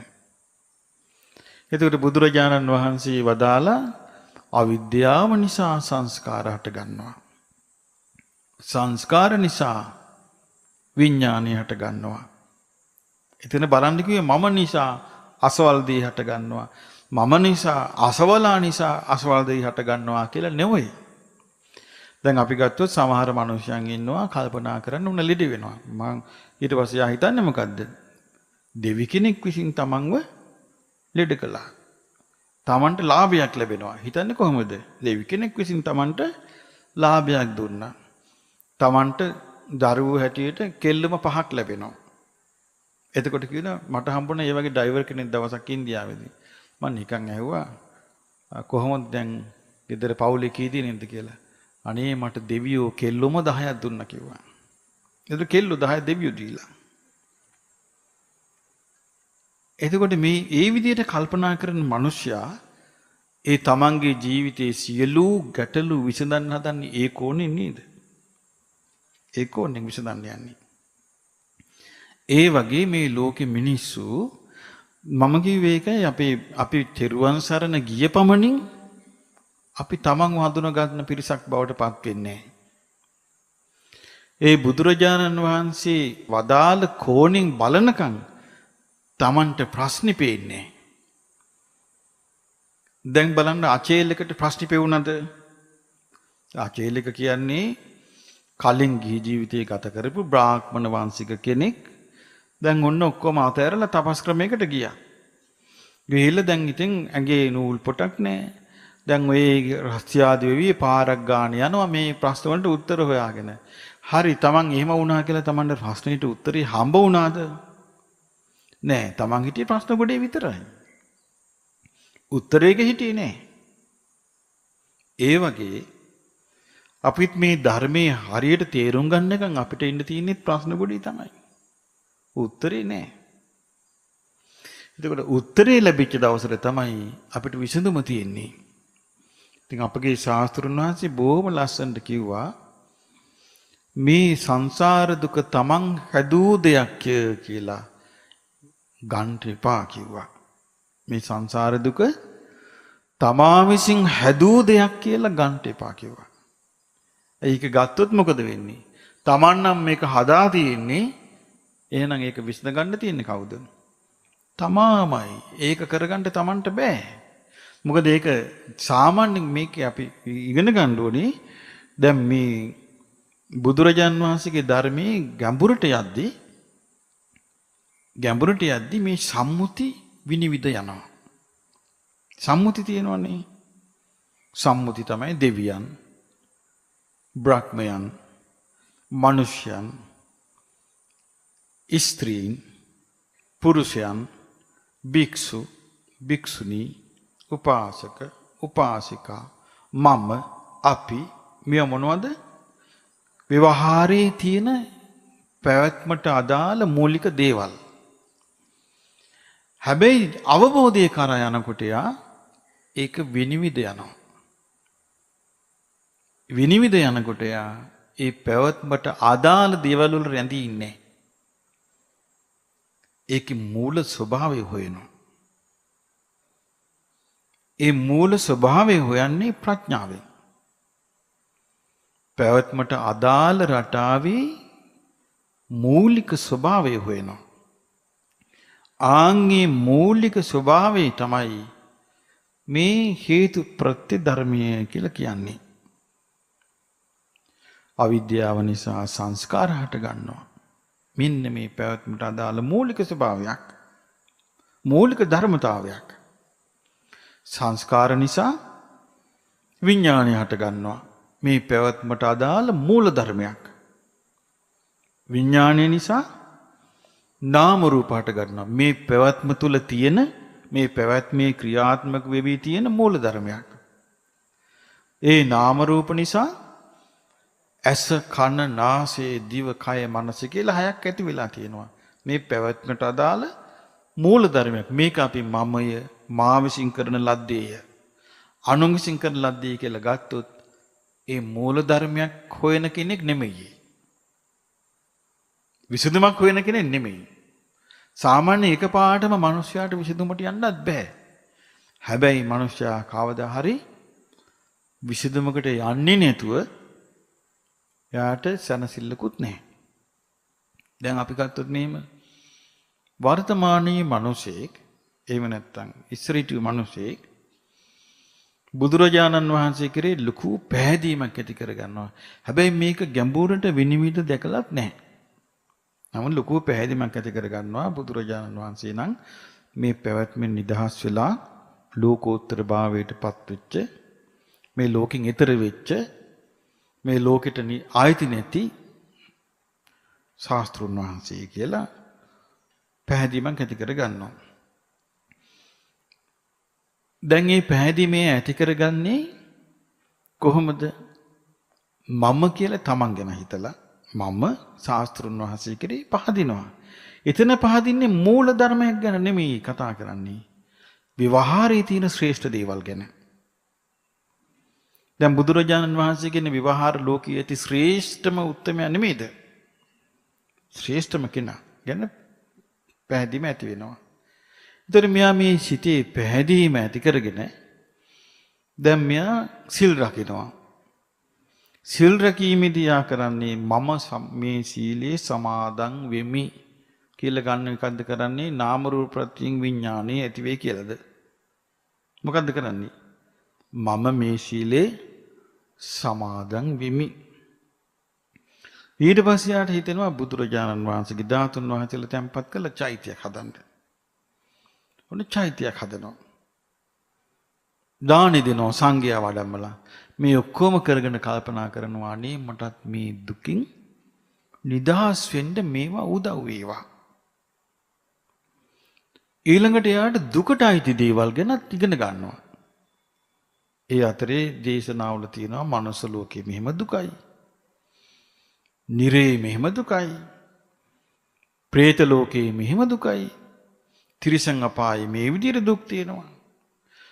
ඊළඟට දිව්‍ය ලෝකේ දුක අඩුයි කියලා තියෙනවා. එතකොට මෙයාගේ හිතේ ඇති වෙන හැඟීමක් දිව්‍ය ලෝකේ දුක අඩුයි. හැබැයි ඒ වගේම දිව්‍ය ලෝකේ සත්පුරුෂය වාසය කරනවා, පින් කරපුවා වාසය කරනවා. අනේ මටත් එනම් මේ පින් වලින් ඒ බඳු තැනකට යන්න ලැබේවා කියලා තමන්ගේ චේතනාව පිහිටවනවා එරෙහි. ඒතකොට චේතනාව පිහිටවල තියෙන්නේ පොල්වත්තේද ගෙදර? නෑ. කොට්ටයට දාපු සල්ලි වලද? නෑ. කබඩ් එක ඇතුලේ තියෙන රත්තරන් බඩුවේද? නෑ. ගෙදර පිහිටවල තියෙන්නේ එහෙම නෙමෙයි. එතකොට දැන් මිනිස්යන් හැටියට මිනිස්යන්ගේ හිත පිහිටන තැන දැන් අපි ගත්තොත් එහෙම දැන් ඔන්න අපි ගත්ත පිටරට දැන් පිටරටවල වලට යන ඉන්දියන් අය රත්තරන් බඩු හංගන්නේ කොහෙද කියලා දන්නවද? කුසි. සුද්ධ දන්නවා මේක. පරිපුටින් එක ASCII තමයි මාළි තියෙන්නේ. හාල් මුට්ටි ASCII තමයි වලලු ජෝඩුව තියෙන්නේ. සුද්ද ගිහින් ගේ කඩන්නේ ස්තූපු නෙමෙයි. සුද්ද ගිහලා කඩන්නේ කොහෙද? කුස්සියට ගියක මම පරිපුටින් එක පෙරලනවා. එතකොට පිටරට ගිහිල්ලා ඉන්දියන් අය රත්තරන් බඩු හංගන්නේ සේපුවක් ගෙනල්ලා දාගන්න තරම් ඥානෙ නැහැ. දැන් බලන්න මේ පුරුද්ද යන හැටි. මේ විදිහට අපි එක එක දේවල් වල සම්මුතියෙන් පුරුදු වෙනවා. ඒ වගේ මේ වගේ ඉතින් සම්මුතිය තුල අපි ඔන්න විහෙර විහාර හදනවා, චෛත්‍ය හදනවා. හදලා දැන් ඔන්න අපි කියමු යා දෙවියන් අතරටත් ගියා. හැබැයි යා දෙවියන් අතරට ගිහිල්ලත් ඉන්නෙම සම්මුතියේ නම් ආපහු සම්මුතියටම එනවා. විසඳුමක් නැහැ. හැබැයි යා ජීවිතේ මූල ධාතුව සොයාගත්තොත් අර සම්මුතිය ඔක්කොම විනිවිද ගිහින් දැක්කොත් මූලික ස්වභාවය දැක්කොත් ඒකට කියන්නේ මොන දහම කියලාද? හේතුඵල දහම දැක්කොත් හේතුඵල දහම හට ගන්නා හැටි දැක්කොත් හේතුඵල දහම නැති වී යන හැටිත් එයා දකිනවා. එහෙමනම් පින්වත්නි හේතුඵල දහමේ හට ගන්නා හැටි විතරක් දැක්කට විසඳුමක් නැහැ. හේතුඵල දහම හටගන්නේ මෙහිමයි කියලා වැටහුණා කියන්නේ එයාට අනිවාර්යයෙන්ම ඊළඟ එකත් වැටහිය යුතුයි. මොකද්ද? හේතුඵල දහම හටගන්නේ මෙහිම නම් හේතුඵල දහම නැති වෙන්නේ මෙහිමයි කියලා. එතනට එයා එනකන් එයා පැටලි ඉන්නේ මේ ලෝකේ. මේ ලෝකේ පැටලි ඉන්නේ. හේතුඵල දහම හරි විදියට අහුවෙච්ච කෙනාට ආර්ය අෂ්ටාංගික මාර්ගය අහු වෙනවා. හේතුඵල දහම අහුවෙච්ච නැති එක්කිනාට ආර්ය අෂ්ටාංගික මාර්ගයේ කෘතිමව ගන්න බෑ. ආර්ය අෂ්ටාංගික මාර්ගයේ කෘතිමව ආරෝපණය කරගන්න බෑ. ලෞකික එකක්මයි අහුවෙන්නේ. එතකොට අපි කියමු ලෞකික එකක් අහුවෙලා හොඳ එකක් අහුවෙලා ඔය අපි කියමු දෙවියන් අතරේ උපන්නා ඒ කෙනා. හැබැයි යාට තියෙනවා නම් මේකේ ඇත්ත ස්වභාවයේ තේරුම් ගැනීමේ අවංක ඕනෑකමක්. ඊට අනුකූල වූ නුවණින් විමසීමේ හැකියාවක්. ඊට අනුකූල වූ ගුණධර්ම. මොකද පුද්ගලයෙකුගේ ගුණධර්ම තමයි පුද්ගලයාව ශ්‍රේෂ්ඨත්වයට පත් කරන්න පසුබිම හදන්නේ. ගුණධර්ම නැත්තම් යා ශ්‍රේෂ්ඨත්වයට පත් වෙන්නේ නැහැ. එතකොට පුද්ගලයාගේ ගුණධර්ම තමයි මේ පසුබිම හදන්නේ. කොච්චර ප්‍රඥාවන්ත විදියට ඥානවන්ත විදියට තාර්කිකව කතා කළත් ඒකට ගුණධර්ම පදනම් වෙලා නැත්තම් ශ්‍රේෂ්ඨත්වයට පත් වෙන්නේ නැහැ. එතකොට අපි කියමු ඔන්න දෙවි කෙනෙක් කියලා උපදිනවා.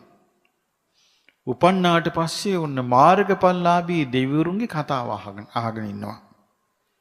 එතකොට ඒගොල්ලෝ කතා වෙන්නේ නැද්ද හේතුඵල ධම ගැන? ඒගොල්ලෝ කතා වෙන්නේ මේ අසවල් දිව්‍ය ලෝකේ බලන්ට අසවල් සම්පත්. අසවල් දිව්‍ය ලෝකේ බලන්ට අසවල් සම්පත්. අසවල් දිව්‍ය ලෝකේ අසවල් දිව්‍ය අප්සරාවියෙක් පෙරත් මේවම කියෝ ඉන්නවද? නෑ. පටිච්ච සමුප්පාදේ මෙහිමයි හටගන්නේ කියලා කතා කරනවා. පටිච්ච සමුප්පාදේ නිරුද්ධ වෙන්නේ මෙහිමයි කියලා කතා කරනවා. ආන්න එහෙම කතා කරනකොට ඒ කෙනා අර Tamanගේ තියෙන සියලු සම්මුති සිඳ බිඳගෙන ධර්මතාවය මූල ධම එහෙම නැත්නම් ඒකේ තියෙන මූල ධර්මය මූලික ස්වභාවය මේක හටගන්න විදිය තමන්ගේ ප්‍රඥාවෙන් දකින්න පටන් ගන්නවා. තමන්ගේ ප්‍රඥාවෙන් දකින්න පටන් ගන්නකොට එතනදී මම විසින් මා විසින් මෙය කරන ලද්දේ කියන දෘෂ්ටියෙන් බැහැර වෙනවා. අනුන් විසින් මේ දුක කරන ලද්දේ කියන දෘෂ්ටියෙන් බැහැර වෙනවා. තමාත් මා අනුනුත් එකතු වෙලා මේ කරන ලද්දේ කියන දෘෂ්ටියෙන් බැහැර වෙනවා. තමාත් නොකල අනුනුත් නොකල මේ ඉබේ හටගත්තේ කියන දෘෂ්ටියනොත් බැහැර වෙනවා. දැන් බලන්න මේ වෙන දෘෂ්ටි වලින් බැහැර වෙන්න නම් හැබෑ ලෙසම මෙයා නුවණැතික් විය යුතුයි නේද? මේක පුළුවන් ද නුවණ නැති කෙනෙකුට මේ විදිහට මේ දෘෂ්ටි වලින් බැහැර වෙන්න? නුවණ නැති කෙනෙක් කරන්නේ නැහැ මේක. මේකට නුවණක් ඕනෑමයි. නුවණ නැති කෙනාට මඩේ ලගිනවා වගේ මේ ලෝකෙ läගගෙන ඉන්න තියෙන්නේ. නුවණ නැතිකම නිසාම මේ ලෝකේ තමන්ගේ ප්‍රයත්න දුකේ කිදා බහිනකොට ඒකට එරෙහිව එයාට කිසියම් වීරියක් ගන්නට නුවණක් ඕනේ. ඒ තමන්ගේ මේ ජීවිත ප්‍රයත්න මේ සසර දුකේ කිඳා බහැලා නැද්ද? කිඳා බහැලා තියෙනවා. තමන්ගේ මානසික පැවැත්ම සසරේ කිඳා බහැලා නැද්ද? සසරේ කිඳා බැස සිටීම යනු පටිච්ච සමුප්පාදයයි. එතකොට මේ ස්වභාවයේ නුවණෙන් විමසා බලනවා කියන්නේ තමන් ඊට එරෙහිව කල්පනා කිරීමයි. ඒ විමසා බලන්නේ නැතුව ඒකටම අනුගත වෙලා අනේ මගේ කිවල් දොරවල් අනේ මගේ ඥාතීන් බුද්ධ දේශනාවේ තියෙන්නේ පුත්තාමත්ති ධනම්මත්ති ඉති බාලෝ විහඤ්ඤති නුවණින් තොර කෙනා අනේ මට දරුවෝ සිටිවි අනේ මං හරි හම්බ කරපු දේ මා රැක ගන්න උනේ කියලා ඒකේ බැස ගන්නවා. අත්තාහි අත්ත නොනත්ති සැබෑ ලෙසම බැලුවහම තමාටවත් තමා නැත්තේය. කුතෝ පුත්තා කුතෝ ධනං ඉබඳු ධර්මතාවයක් තුල තමාගේ ජීවිත පැවැත්මේ යහපත ලබා දෙන්න දරුවෝ කොහෙද? ධනයක් කොහෙද කියලා අහනවා.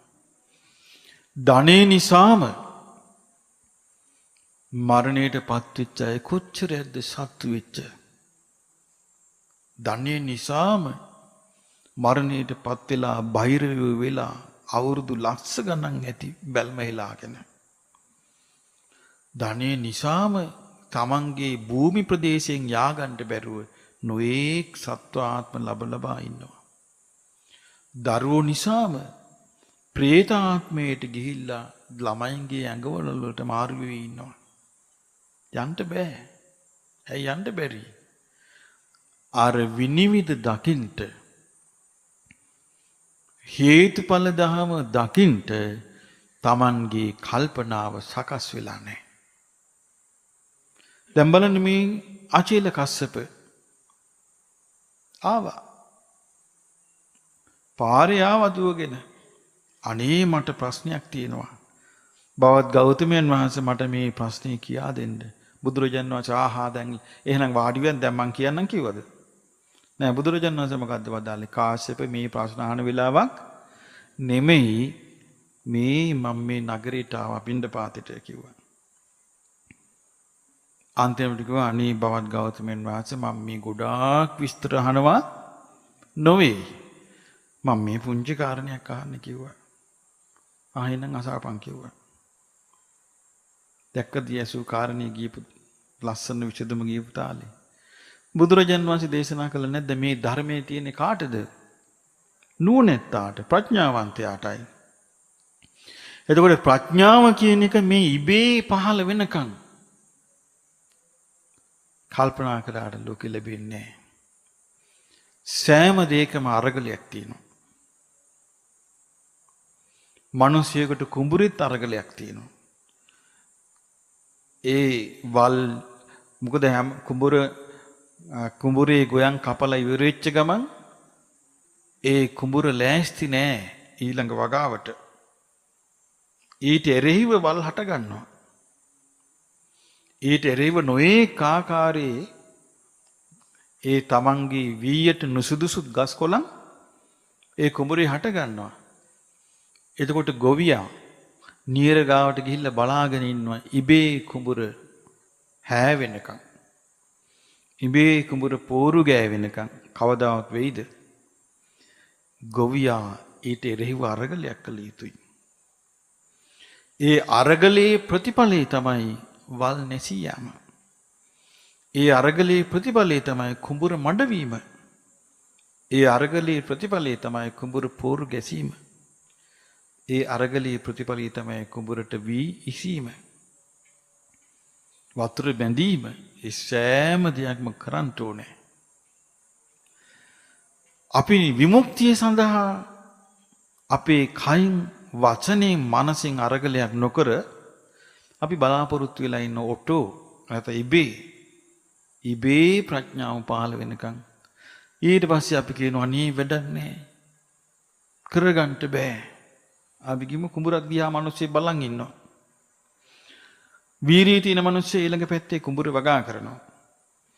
අර මිනිස්සු අඳුනා කී ඉන්නවා. අනේ මගේ කුඹුරේ වල් පැලවිලා මට කුඹුර හාගන්න විදියක් නැහැ. මට කුඹුර මේ නීරවල් සැහැගන්න විදියක් නැහැ. නෝනැත්තෙක් නම් මොකද්ද කියන්නේ? යකෝ තෝත් හාපිය. කියන්නේ නැද්ද? තෝත් නීර බැඳපිය. තෝත් පෝරු ගාපිය. තෝත් වපුරපිය. තෝනේ ලාගන කහන් කියන්නේ නැද්ද? කියනවා. ඒ වගේ මේකේ තමාගේ පැත්තෙන් මේ ධර්මය මේ හේතුඵල ධම භාග්‍යතුන් වහන්සේ මෙසේ වදාළසේක කියලා ඉස්සල්ලාම කරන්න ඕනේ. ඒක දරා ගන්න ඕනේ. දැන් බලන්න කල්පනා කළා මේ දුක සසර දුක තමා විසින් හදාගත්තු එකක් නොවේය කියලා. මේ ලෝකේ දෙවියන් බඹුන් මරුන් සහිත ලෝකේ කවුද මේ සිංහනාද කළේ? අපගේ ශාස්ත්‍රුන් වහන්සේ. මේ සසර දුක බාහිර පුද්ගලයෙක් බාහිර දෙවියෙක් බ්‍රහ්මයෙක් හදාපු එකක් නොවේ කියලා ඒ සිහනද පැතිරුවේ කවුද? අපගේ ශාස්ත්‍රුන් වහන්සේ. මෙය තමා විසිනුයි බාහිර කෙනෙකුනුයි එකතු වෙලා කරපු දෙයක් නොවේ කියා සිහනද පැතිරුවේ කවුද? අපගේ ශාස්ත්‍රුන් වහන්සේ. කරන්ට දෙයක් නෑ බලා හිටපන් ඉබේ නිදහස් වෙයි කියලා කියපු අය හිටියා. එහෙම කියපු එක්කෙනෙක් තමයි මක්කලි ගෝසාල. මක්කලි ගෝසාලක ඔය වීරිය ගන්න කතා ඔක්කොම බොරු කිව්වා. මේ පැවැත්මට එරෙහිව විමුක්තිය උදෙසා කිසිම අරගලයක් කළ යුතු නෑ කිව්වා. නූල් බෝලයක් අරගෙන කන්දක් උඩට ගිහින් නූල් බෝලේ කෙරවල අල්ලගෙන නූල වීසි කරපන් කිව්වා. එතකොට ඒ නූල් දුවන්නේ නූල් බෝලේ දුවන්නේ ප්‍රමාණය දක්වා විතරයි. නූලේ ප්‍රමාණයට විතරයි කිව්වා. ඊට එහා යන්නේ නැහැ කිව්වා. ඒ වගේ කිව්වා මිනිසුන්ට කිව්වා නුඹලා උත්සාහ කළත් නැතත් 84000ක් යෝනිවල උපදින්න ඕනේ. ඊට පස්සේ 84000ක් යෝනිවල ඉපදී අවසන් වුණ තැනේදී නුඹලා විමුක්තියට පත්වන්නාහුය. ඒක විශ්වාස කරගෙන කිව්වා අනේ අපි ඉමු සද්ද නැතුව. මිනිස්සු කිව්වා අපි සද්ද නැතු ඉම්මු. අපිව නිකම්ම 84000 කෝක මොකද්ද ඔය මොන කජ්ජක්ද ඕක ගෙවිලා යයි කිව්වා. එහෙම කියාපු අය හිටියා. බුදුරජාණන් වහන්සේ වදාළ එක්තරා අවස්ථාවක මේ මක්කලි ගෝසාල මිනිස්යන්ව හිර කරනවා කිව්වා. මසු මරණ මාළු වල්ලන මිනිස්සෙක් කෙවණකට මාළු දාලා හිර කරනවා වගේ මේ මක්කලි ගෝසාල නැමැති හිස් පුරුෂයා මිනිස්සුන්ව හිර කරනවා කිව්වා. දැන් බලන්න මේ දුස්චීරිය නම් මිනිස්සු යන්නේ නැද්ද කරකිලා? හීන වීරිය තියෙන හිස් පුද්ගලයා නිකම් ඇදලා යනවා. පින් තියෙන කෙනත් යන්න පුළුවන් නේ. බුදු කෙනෙකුගේ ධර්මය අහුන්නේ නැත්තම්. ඒ නිසා මේකේ බුදුරජාණන් වහන්සේගේ ධර්මයේ ආශ්චර්යයකයි. මේකේ කිව්වේ මජ්ජේන තථාගතෝ ධම්මං දේශේති. භාග්‍යතුන් වහන්සේ අන්තයකට ගියේ නෑ. ධර්මයේ මධ්‍යම මාර්ගෙන් දේශනා කළා. අවිද්‍යාව නිසා සංස්කාර හටගනී කියලා. අවිද්‍යාව කිව්වේ මොකද්ද? දන්නේ නෑ දුක ගැන. දුක කියන්නේ මේ හේතු ප්‍රත්‍යයෙන් හටගත්තු දෙයක් කියලා දන්නේ නෑ. දුක හටගන්නට මුල් වෙච්ච දෙයක් තියෙනවා. ඒ මුල් වෙච්ච දේ දන්නේ නෑ. මොකක්ද මේ මුල් වෙච්ච දේ? තෘෂ්ණාව. දුක හටගන්නට මුල් වෙච්ච දේ මොකද්ද? තෘෂ්ණාව කියන්නේ මොකද්ද? තමන්ට ආස්වාදේ ලබා දෙන දෙයට සිත ඇදිලා යෑම. තමන්ට ආස්වාදේ ලැබෙන්නේ යමකින්ද? ඒකට හිත ඇදිලා යනවා. දැන් අපි ගමු ඔන්න තරුණයෙකුයි තරුණියකුයි හිටියා. ඔන්න ඉස්සල තරුණයෙක් පාරේ ගියා. යන එකට තරුණියක්ව දැක්කා. මොකක්ද ඇති වෙන්නේ ඉස්සලම ඇහෙන් රූපේ දැකලා? ආස්වාදයක්. ඔන්න හිත ඇදිලා ගියා. තෘෂ්ණාවද නැද්ද? තෘෂ්ණාව. ඊට පස්සේ ඔන්න මේ දෙන්න යාළු වුණා. යාළු වුණාට පස්සේ අර තරුණයාට වැඩිපුර මතක් වෙන්නේ කාවද? අර තරුණියව. තරුණියට මතක් වෙන්නේ කාවද? අර තරුණයාව. ඒක මොන තෘෂ්ණාවද? කාම තෘෂ්ණාව. ඊට පස්සේ ගෙදරට කියනවා මෙහෙමයි අපිට බඳින්න ඕනේ. ඔන්න බැන්දා. දැන් මේ බැන්දාම එකතු කරගන්න ඒවට මොන වස්තු කියලාද අපි ඒවට කියන්නේ? කාම වස්තු. ඔන්න ඊට පස්සේ තරුණයා දැන් ඔන්න බිරිඳ කෙරේ තෘෂ්ණාවෙන් ඉන්නවා. දැන් මේ තෘෂ්ණාව දිගට මේ විදිහටම තියාගන්න බෑ දැන්. දැන් මොකද්ද වෙන්නේ? දැන් ඉඩමක් ගන්න ඕනේ. එයි දැන් දිගටම මේ කාම තෘෂ්ණාව පවත්ව ගන්නට දැන් ඔන්න ඉඩමක් ගත්තා. දැන් ඔන්න රසාවක් කළා. ඔන්න දැන් ගේ පොඩ්ඩක් හදා ගන්න ඕනේ. ගෙයක් හදාගත්තා. දැන් තෘෂ්ණාව පැතිරිලා ගිහිල්ලා. දැන් කලින් බිරිඳ විතරයි හිටියේ. දැන් ගේකුත් උනේ. දැන් ගියක් තිබිලත් මදි. දැන් සල්ලි එකතු කරනවා පොඩි වාහන කට්ටක් ගන්නට. ඔන්න දැන් සල්ලි එකතු කරලා කාර් එකක් ගත්තා. දැන් ස්වාමියාට දැන් මහන්සිලා වැඩ කරනවා. බිරිඳට කියනවා අනේ මට මහන්සි ඔයාමත් මේ වාහනේ හොදන්න. බිරිඳ කියන මට හොදන්න බෑ මේක. මට කිව්වා දුරල් වැඩ කරන්නටයි. අඳුම් පැඳුම් හොදන්නටයි. වාත්‍ය පිටි වැඩ කරන්නටයි. ඔහොම කරගෙන යද්දී දැන් ඔන්න කාම දැන් මේ එකක් ගන්න මේ එහෙනම් අපි කාර් එක විකුණනම වැඩ අඩුද කියලා ඒක අඩු වෙනවද? නෑ වැඩ වෙන අතරේ තව දරුවෙක් එනවා ගෙදරට. දරුවෙකුත් ලැබෙනවා. දැන් අර දෙන්නගේ තියෙන ආදරය කලින් තෘෂ්ණාව තිබ්බේ ස්වාමියා බිරිඳට බිරිඳ ස්වාමියාට. දැන් මේ දෙන්නගේම තෘෂ්ණාව යන්නේ කාටද? දරුවට. දැන් ඔන්න දරුවාට ගිහලා දැන් දරුවත් එක්ක ඉන්න දැන් මේ තෘෂ්ණාව පවත්න්නේ දුකසේ. දුකසේ පවත්න්නේ සැපසේ නෙමෙයි. ඊට පස්සේ ඔන්න තව දරුවෙක් ලැබෙනවා. දැන් මොන ඒ දරුවට තෘෂ්ණාව. තව දරුවෙක් ලැබෙනවා. ඒ දරුවට තෘෂ්ණාව. තව දරුවෙක් ලැබෙනවා. ඒ දරුවට තෘෂ්ණාව. දැන් ඔන්න ළමයි ටික දැන් බොහොම අමාරුවෙන් දැන් ඉතින් අමාරුවෙන් හදනවා. හදලා ඕන දැන් ලුකුදු දැන් තියාගන්න බෑ. දැන් ලුකුදු වෙන බඳින්න ඕනේ කියනවා. දැන් එයා Tamante වෙච්ච දෙවෙන්ට යන්නේ. ඊට පස්සේ අමාරුවෙන් ඉතින් හොයලා බලලා ඉතින් අමාරු වැටේද කියලා බයයි නෝනේ. හොයලා බලන බන්දලා දෙනවා. දැන් ඉතින් පපුවෙන් කෑල්ලක් ගියා වගේ කෙල්ල ගිය දවසේ. ගෙදරින්. එහෙම වෙනවද නැද්ද? එහෙම වෙනවා. මගුල් ගල් ඉරුලා දෙමාපියෝ අඬනවා. අනේ කෙල්ල කියා කියලා. ඔන්න ඊට පස්සේ ඔන්න දෙවෙනි කොල්ලා. ඔන්න ටිකක් ලොකු කෙනෙකුට කියනවා මෙහෙමයි ඔන්න සම්බන්ධයක් ඇතුණයි නොහෙල බලනවා. කියනවා ඔය කෙල්ල නම් ගේන්න එපා පුතු අපි යනවා ගෙදරින් කියනවා. කොල්ලා කියනවා නෑ ඕනෑමයි. ඒ කෙල්ල ඕනෑමයි කියනවා. දැන් මේ තෘෂ්ණාවේ අවුල් නෙමෙයිද මෙව්වා. ඊට පස්සේ මහා නපුරුවේ කියක්. කැන්දන් එනවා ගෙදර. දැන් ඔන්න තෘෂ්ණාව අතුයිටි විහිදිලා යන විදිය. ඊට පස්සේ ගෙදර සැනසෙල්ලක් නැහැ. සමහර විට මේ පෙර සංසාරේ වෛරකාරියක්. දැන් ලේලියකගේ වේසෙන් ඇවිල්ලා. අර කොල්ලා වැඩට ගියපු වෙලාවෙ ඉඳලා ලේලි දෙහි කපනවා. නැන්දටයි මාමටයි.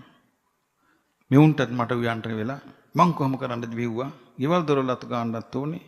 වැඩපොළ කරන්නත් ඕනේ. අරගොල්ලෝ දැන් අර තෘෂ්ණාවෙන් නෙමෙයිද මේ බැටකන්නේ.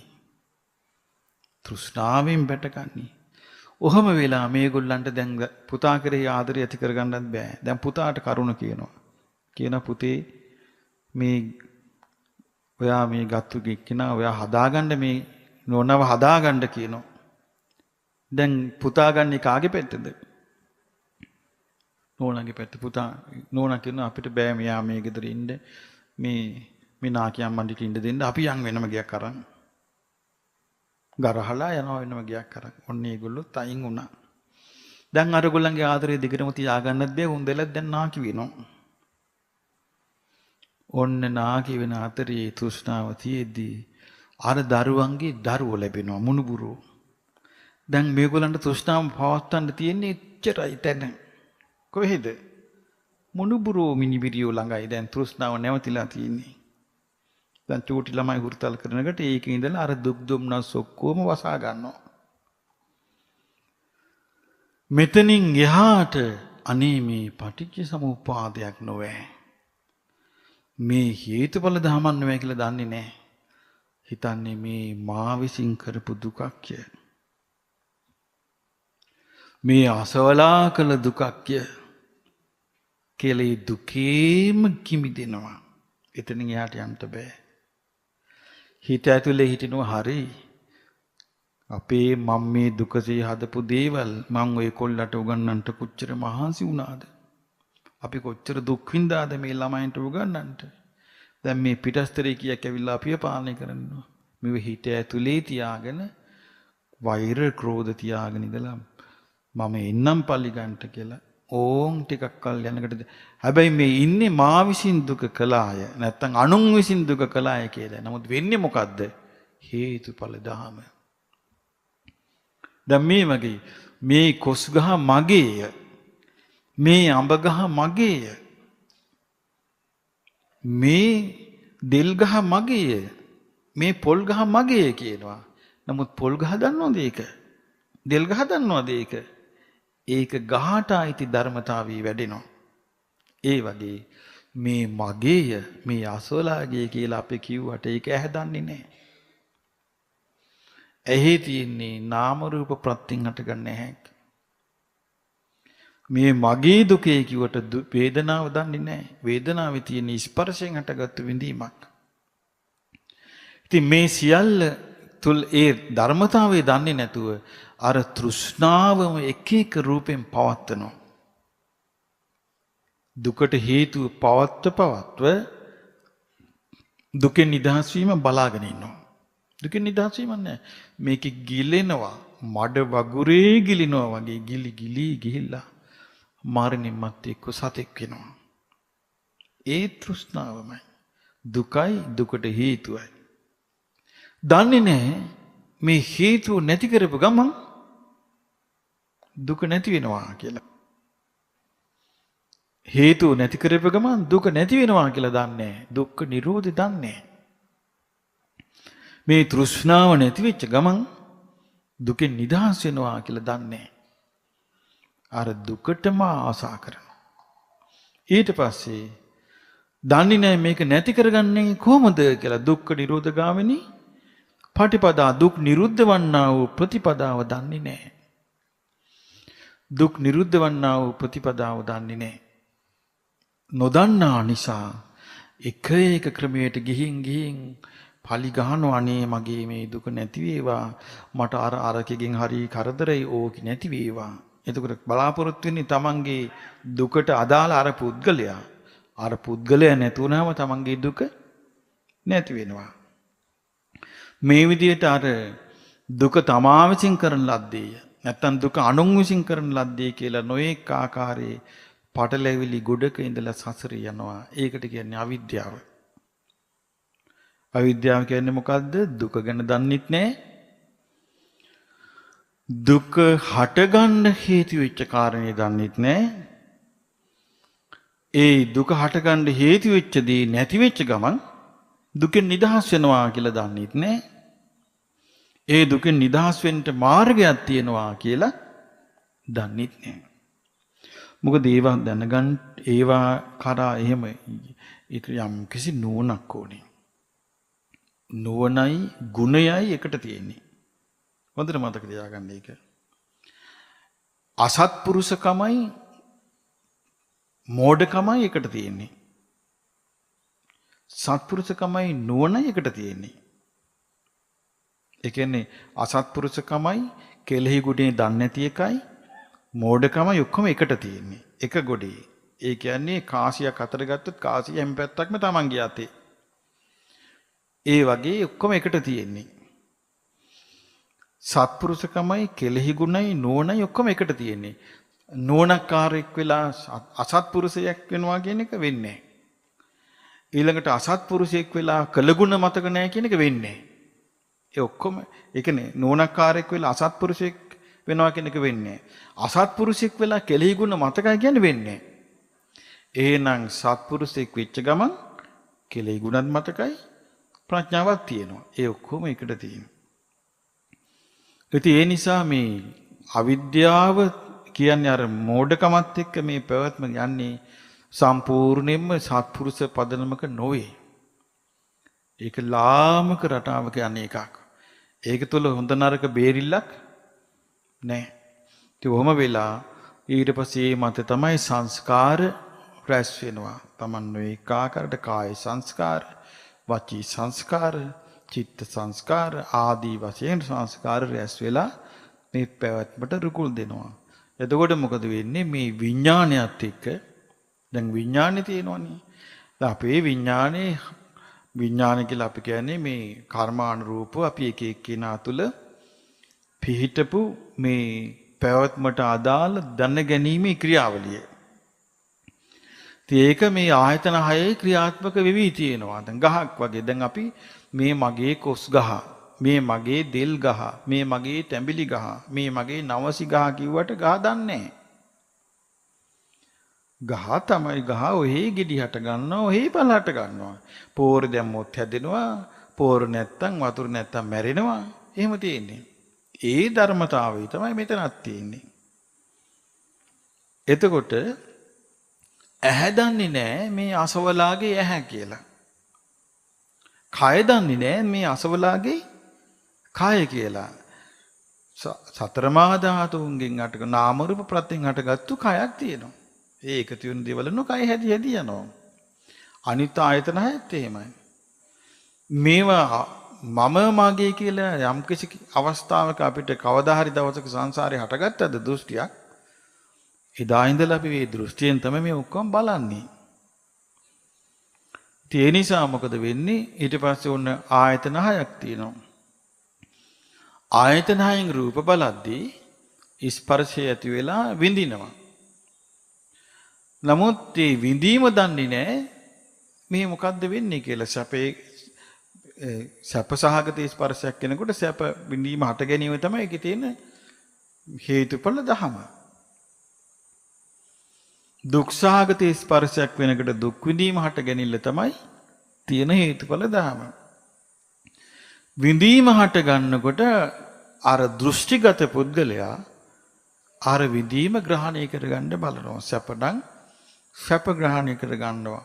දුක නම් ඒ දුක හේතු ප්‍රත්‍ය කියලා දකින්න දක්ෂ නැහැ. අනේ මට අසවලා දුක් දුන්නේ. අසවලා මට දුක් දුන්නේ. අසවලා නිසා මං විඳවනවා කියලා අර පැවැත්මටම අදාළ විදිහට බලනවා මිසක් බලන්නේ නැහැ. මේක හේතුඵල දහමක් කියලා. හේතුඵල දහමක් කියලා බලන්නේ නැති නිසා හේතුඵල දහම පේන්නේත් නැහැ.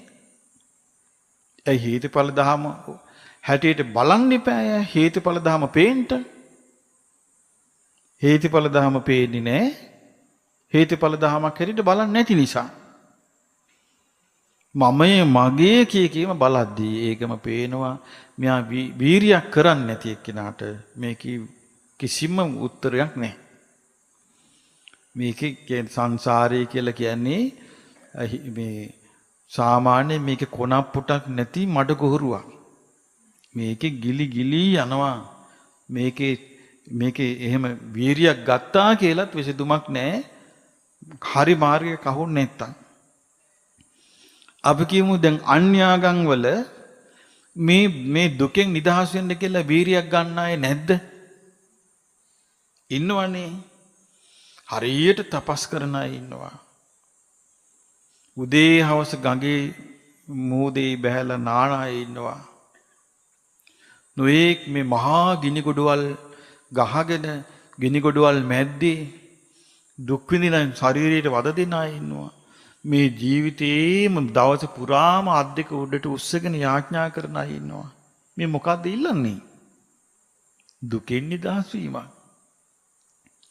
නමුත් ඒ කොහොම තියෙන අර දෘෂ්ටිවල මොකද්ද දෘෂ්ටිය? දුක තමා කරන ලද්දේ. එහෙම නැත්නම් දුක අනුන් කරන ලද්දේ. එහෙම නැත්නම් දුකේ බිහටගත්තේ මෙතන ඉන්නේ. එතනින් නිදහස් වුණා තියෙන්නේ හේතුඵල ධහම තුල. ඇයි බුදුරජාණන් වහන්සේ දේශනා කළේ කොහොමද? අවිද්‍යා පත්‍ය සංඛාර, සංඛාර පත්‍ය විඥානං, විඥාන පත්‍ය නාම රූපං, නාම රූප පත්‍ය සලආයතනං, සලආයතන පත්‍ය පස්සෝ, පස්ස පත්‍ය වේදනා, වේදනා පත්‍ය තණ්හා. තෘෂ්ණාව නිසා දැන් අපි ගත්තොත් එහෙම වෙලා තෘෂ්ණාව හට ගන්න. මම කරන තෘෂ්ණාව හට ගත්තට පස්සේ තෘෂ්ණාව කියන වචන අපි තේරුවා. ආස්වාදයේ ඇති වෙන දේ කෙරෙහි හිත ඇදී යාම. ආස්වාදයේ ඇති කරන දෙයකට හිත ඇදී ගියාම මොකක්ද ඊට පස්සේ ඇති වෙන අදහස? ඒක ඕනේ දීපාද? ඕනේ. ආන්ගේ ඕනකමත් එක්ක සිත ඒකට දැඩි ලෙස ග්‍රහණය වෙනවා. ඒ ග්‍රහණය වෙනවා. ඒකට කියනවා උපාදාන. ඕනකමත් එක්ක තමයි ග්‍රහණය වෙන්නේ. ග්‍රහණය වෙච්ච ගමන් උපාදාන. උපාදාන වෙලා ඊට පස්සේ මොකද වෙන්නේ? ඒ විදිහට හිතන්න ගන්නවා. භවයේ හට ගන්නවා. ඒ විදිහට කියන්න ගන්නවා. කරන්න ගන්නවා.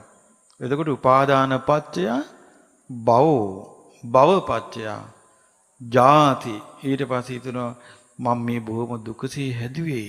මේ ගෙවල් දොරවල් දුකසේ හැදුවේ. මේ කුඹුරු අතපිටි දුකසේ හැදුවේ. මේ හරක බාන මම දුකසේ හැදුවේ. මේ ළමයි මං දුකසේ හැදුවේ. අනේ මං කොහොමයි මේවා දාලා යන්නේ? මොකද්ද? උපාදාන.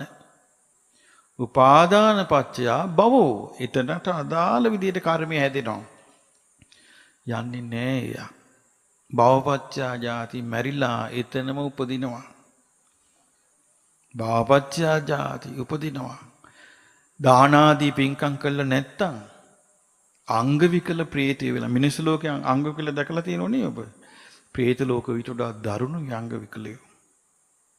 දරුණු අංග විකලයි ඉන්නවා. සමහර ප්‍රේතයන්ට කකුල් නැහැ. කකුල් නැහැ. හතරස් පෙට්ටි වගේ ප්‍රේතයෝ ඉන්නවා. සමහර ප්‍රේතයෝ තහඩු ගොඩවල්. තහඩු වගේ ඇඟවල් තියෙන ප්‍රේතයෝ ඉන්නවා. අපි ගත්තොත් එයා උපදින්නේ අපි කියමු ආහස ගේ දිහා බලාගෙන ඉන්න නම් උපදින්නේ ගේට්ටුව ළඟ. දැන් පිපාසයි. ගේ ඇතුළට යන්න වරුවක් යනවා. සමහරට මාසියක් යනවා ගෙටරින් ගන්නට. ඔහොම අමාරුවෙන් ගිහිල්ලා ළමයෙකුගේ ඇඟකට ගොඩ වෙයි. ආය අතාරීද? මගේ කී හිටපු එක අතාරීද? නෑ. ඔහොම තමයි මේ සංසාරේ යන්නේ. සමහරට ඊට පස්සේ යාට නෑ කෑම බීම මුකුත් නෑ ආසාවෙන් ඉන්නවා මුකුත් නෑ. ඉතින් එහෙම මේ සංසාරේ අමාරුයි වැටි යන්නේ. භවපච්චයා ජාති ජාතිපච්චයා ජරා මරණ කායික ශෝක වැළපීම් කායික දුක් මානසික දුක් ආදී අනේක ප්‍රකාර සකල විද දුක්ඛ දෝමනස්යන් අටගන්නේ මේ ක්‍රමයට කිව්වා. එහෙනම් මේ සියලු දුක් දුම්නස් තැවුල් මේ රටාව හේතුඵල දහමේ රටාවයි. එනක පුද්ගලයෙකුගේ රටාවක් නොවේ. ඒක තමා විසින් කරපු රටාවක් නොවේ. බාහිර කෙනෙක් කළ දෙයක්ුත් නෙවෙයි. තමයි බාහිර අය එකතු වෙලා හවුලේ කරපු එකකුත් නෙවෙයි. හවුල් ව්‍යාපාරයක් නෙමෙයි මේ සසර.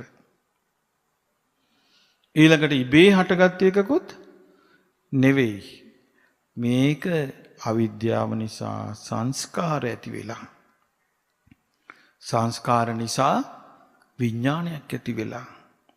විඥාන නිසා නාම රූප ඇති වෙලා. නාම රූප නිසා ආයතන හයක් ඇති වෙලා. ආයතන හය නිසා ස්පර්ශයක් ඇති වෙලා. ස්පර්ශ නිසා විඳීමක් ඇති වෙලා. විඳීම නිසා තෘෂ්ණාව ඇති වෙලා. තෘෂ්ණාව නිසා ඒක ඕනේ වෙලා ඒකට ග්‍රහණය වෙලා උපාදාන වෙලා. උපාදාන නිසා කර්මය හැදිලා. භවය හැදිලා. භවය නිසා ආයමත් යනවා ජන්මයක් පිණිස ඉපදීමක් පිණිස. උපදින නිසා මේ ඔක්කොම කායික තැවුල් මානසික තැවුල් කායික දුක් මානසික දුක් තියෙනවා. එතකොට ඉස්සල්ලාම කෙනෙක් මේ ජීවිත ගැටලුවට උත්තරයක් ඕනේ නම් ඉස්සල්ලා යා ප්‍රශ්නේ නිරවුල් කරගන්න ඕනේ. ඉස්සලා උත්තරේ නෙමෙයි හොයාගන්න ඕනේ. ඉස්සලා මොකද කරන්න ඕනේ?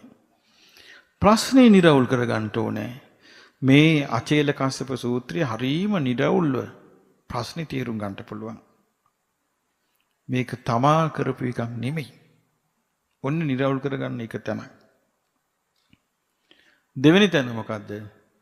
බාහිර කෙනෙක් එක්ක දෙවියෙක් බ්‍රහ්මයෙක් කළත් නෙමෙයි රවිචන්ද්‍ර කුජබුද සනි සුක්‍රාත් රාහු කේතු ආදී කෙනෙක් කරපු දෙයක්ුත් නෙමෙයි. එතකොට මේක ඉබේ හටගත්තු දෙයක්ුත් නෙමෙයි. එහෙනම් මේක අවිද්‍යා ප්‍රත්‍යයෙන් සංස්කාර ආදී වශයෙන් අපි මේ විස්තර කරපු පටිච්ච සමුප්පාදයයි. මේ පටිච්ච සමුප්පාදයයි. එහෙනම් ඉස්සල්ලාම නුවණැත්තා අන් අයට අපට කියන්න දෙයක් නැහැ. නුවණැත්තා කල යුත්තේ මං අන්නත් නුවණැති අය නුවණ නැති අය දෙකොට්ටාසයක් ඉන්නවනේ.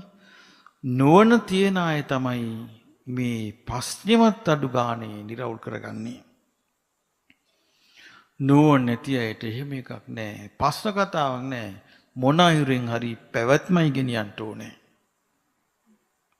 නුවණ නැත්තාට මං කිව්වේ දැන් සමහර අය ඉන්නවා Tamanට ඉෂ්ට කරගන්න තියෙන අදහස ඉෂ්ට වෙන්නේ සැපින්නක් වෙලා නම් එයා ආස නැද්ද සැපින්නක් වෙන්න? ආසයි. මනුස්ස රූපෙන් ඉන්නවා එයා පතනවා අනේ මට සැපින්නක් වෙලා එන්න ලැබේවා. එයි ප්‍රශ්නේ විසඳ ගන්න තියෙන්නේ හැපින්නක් වෙලා ඇවිල්ලා. ඒ වගේ තමන්ගේ පැවැත්ම ගෙනියන්ට ලෑස්ති එක්කෙනා ඕනෑම විදියකින් ලෑස්ති. ඕනෑම ජරාවකින් ලෑස්ති. ඕනෑම කුණු ගොඩක් තුල උපදින්න ලෑස්ති. ඕනෑම විදියකට පැවැත්ම ගෙනියන්ට ලෑස්ති. හැබැයි ඒකට අසතුටු අය ඉන්නවා. ඒ පැවැත්මට කැමති නැති අය ඉන්නවා. ඒකට බය අය ඉන්නවා. ආන්ගියගේ හිත එයින් බැහැර දෙයකට කැමති. අන්නේ අයට තියෙන්නේ විසඳුම හොයන්ට තමා තුළ විසඳුම් නැහැ. බාහිර කෙනෙකුගෙනුත් විසඳුන්නේ නැහැ. බුදුරජාණන් වහන්සේ වදාලා මේ දුක තමාගේ නිර්මාණයක් නෙමෙයි. බාහිර කෙනෙකුගේ නිර්මාණයකුත් නෙවෙයි. මේක ප්‍රතිත්‍ය සමුත්පාදයයි, හේතුඵල ධමයි. ආත්මයක් නැති, ආත්මයක පැවැත්මක් නැති, වෙනස් වෙන ස්වභාවයට අයිති දුක නැමැති දේම හදා දෙන කෙනෙකුගේ ආඥාවකට යටත් නැති ධර්මතාවයක්. හේතු ප්‍රත්‍ය ධර්මතාවය. ආන්ගේ ධර්මතාවය තමයි අපි ඉස්සල්ලාම විසඳ ගන්න ඕනේ. නෝනෙන් විමස බලා කල්පනා කර මේක මෙහෙම එකක් කිය අන්‍ය අය ඔක්කොම කරන්නේ මොකෙන්ද? මෝඩකමින්ද ප්‍රඥාවෙන්ද? නෝනින් මෙහෙම එකක් කිය කල්පනා කර යම් කිසි ප්‍රමාණයකටවත් තේරුම් ගන්න ඕනේ. ඊට පස්සේ ඒක හරි විදිහට තේරුම් ගත්තා නම් ඊළඟ එක තේරුම් යනවා. මොකක්ද? එහෙනම් මේ දුක මෙහෙම මේ නිසා මේක නම් මේක නැත්තම් මේක නෑ කියලා බොහොම ලස්සනට ඒකේ නිදහස් වීමත් තේරුම් ගන්න පුළුවන්. ඇයි මේක තිබුණොත් මේක තිබුණොත් මේක නම් මේක නැත්තම් මේක නෑ. ඒ විදිහට බුදුරජාණන් වහන්සේ වදාලා අවිද්‍යාව නිරුද්ධ වීමෙන් සංස්කාර නිරුද්ධ වේ. දැන් අපි ගත්තොත් බුදුරජාණන් වහන්සේ වැඩ හිටිය ජීවමානව. උන්වහන්සේ වැඩ හිටිය අවිද්‍යාවෙන් යුක්තවද? නෑ. අවිද්‍යාව නෑ. අවිද්‍යාව නිසා හටගන්න සංස්කාර උන්වහන්සේට තිබ්බද? නෑ. උන්වහන්සේ ආස්වාද ප්‍රස්වාස වලට මුලා වෙලා හිටියද? සංඥා වලට විඳීම් වලට මුලා වෙලා හිටියද? නෑ. උන්වහන්සේ සිටී හටගන්න වචී සංස්කාර වලට මුලා වෙලා හිටියද? මුකුත් නෑ. උන්වහන්සේට තිබුණද මේ භව පැවැත්මට අයිති විඥානයක්? නෑ. උන්වහන්සේට තිබ්බද භව පැවැත්මට අයිති ආයතන 6ක්? නෑ. පටිච්චසමුප්පාදේ නිරුද්ධ වීම තමයි රහත් ඵලයේ කිව්වේ. එතකොට භාග්‍යවතුන් වහන්සේ වැඩ සිටියේ උන්වහන්සේගේ පටිච්චසමුප්පාද පැවැත්ම නිරුද්ධුනේ කොහෙදද? බෝධි මූලයේදී. ඊට පස්සේ උන්වහන්සේ අන් අයට කියා දුන්නා මේ දුක නිරුද්ධ වෙන එක. පටිච්චසමුප්පාදේ නිරුද්ධ වෙච්ච ගමන් එයා ලෝදහමට අයිතිද? ලෝදහම ඉක්මවා ගියාද? හේතුඵල ධම ඉක්මවා ගියා. ඒකට කියන්නේ ලෝදහම නෙමෙයි හේතුඵල ධම.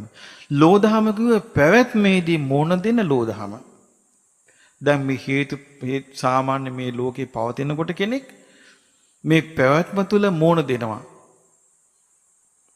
ධර්මතාවයක්. ඒක ලෝක ධර්මතාවය. මොකක්ද මේ ලෝක ධර්මතාවය? ලෝකේ අදාළ සියලු සත්වයන්ට පොදු ධර්මතාවය. ඒ තමයි ලාභ, අලාභ, ආයාස. ආයාස කියන්නේ පිරිවර. ආයාස කියන්නේ පිරිවර නැතිකම. යස කියන්නේ පිරිස එකතු වීම.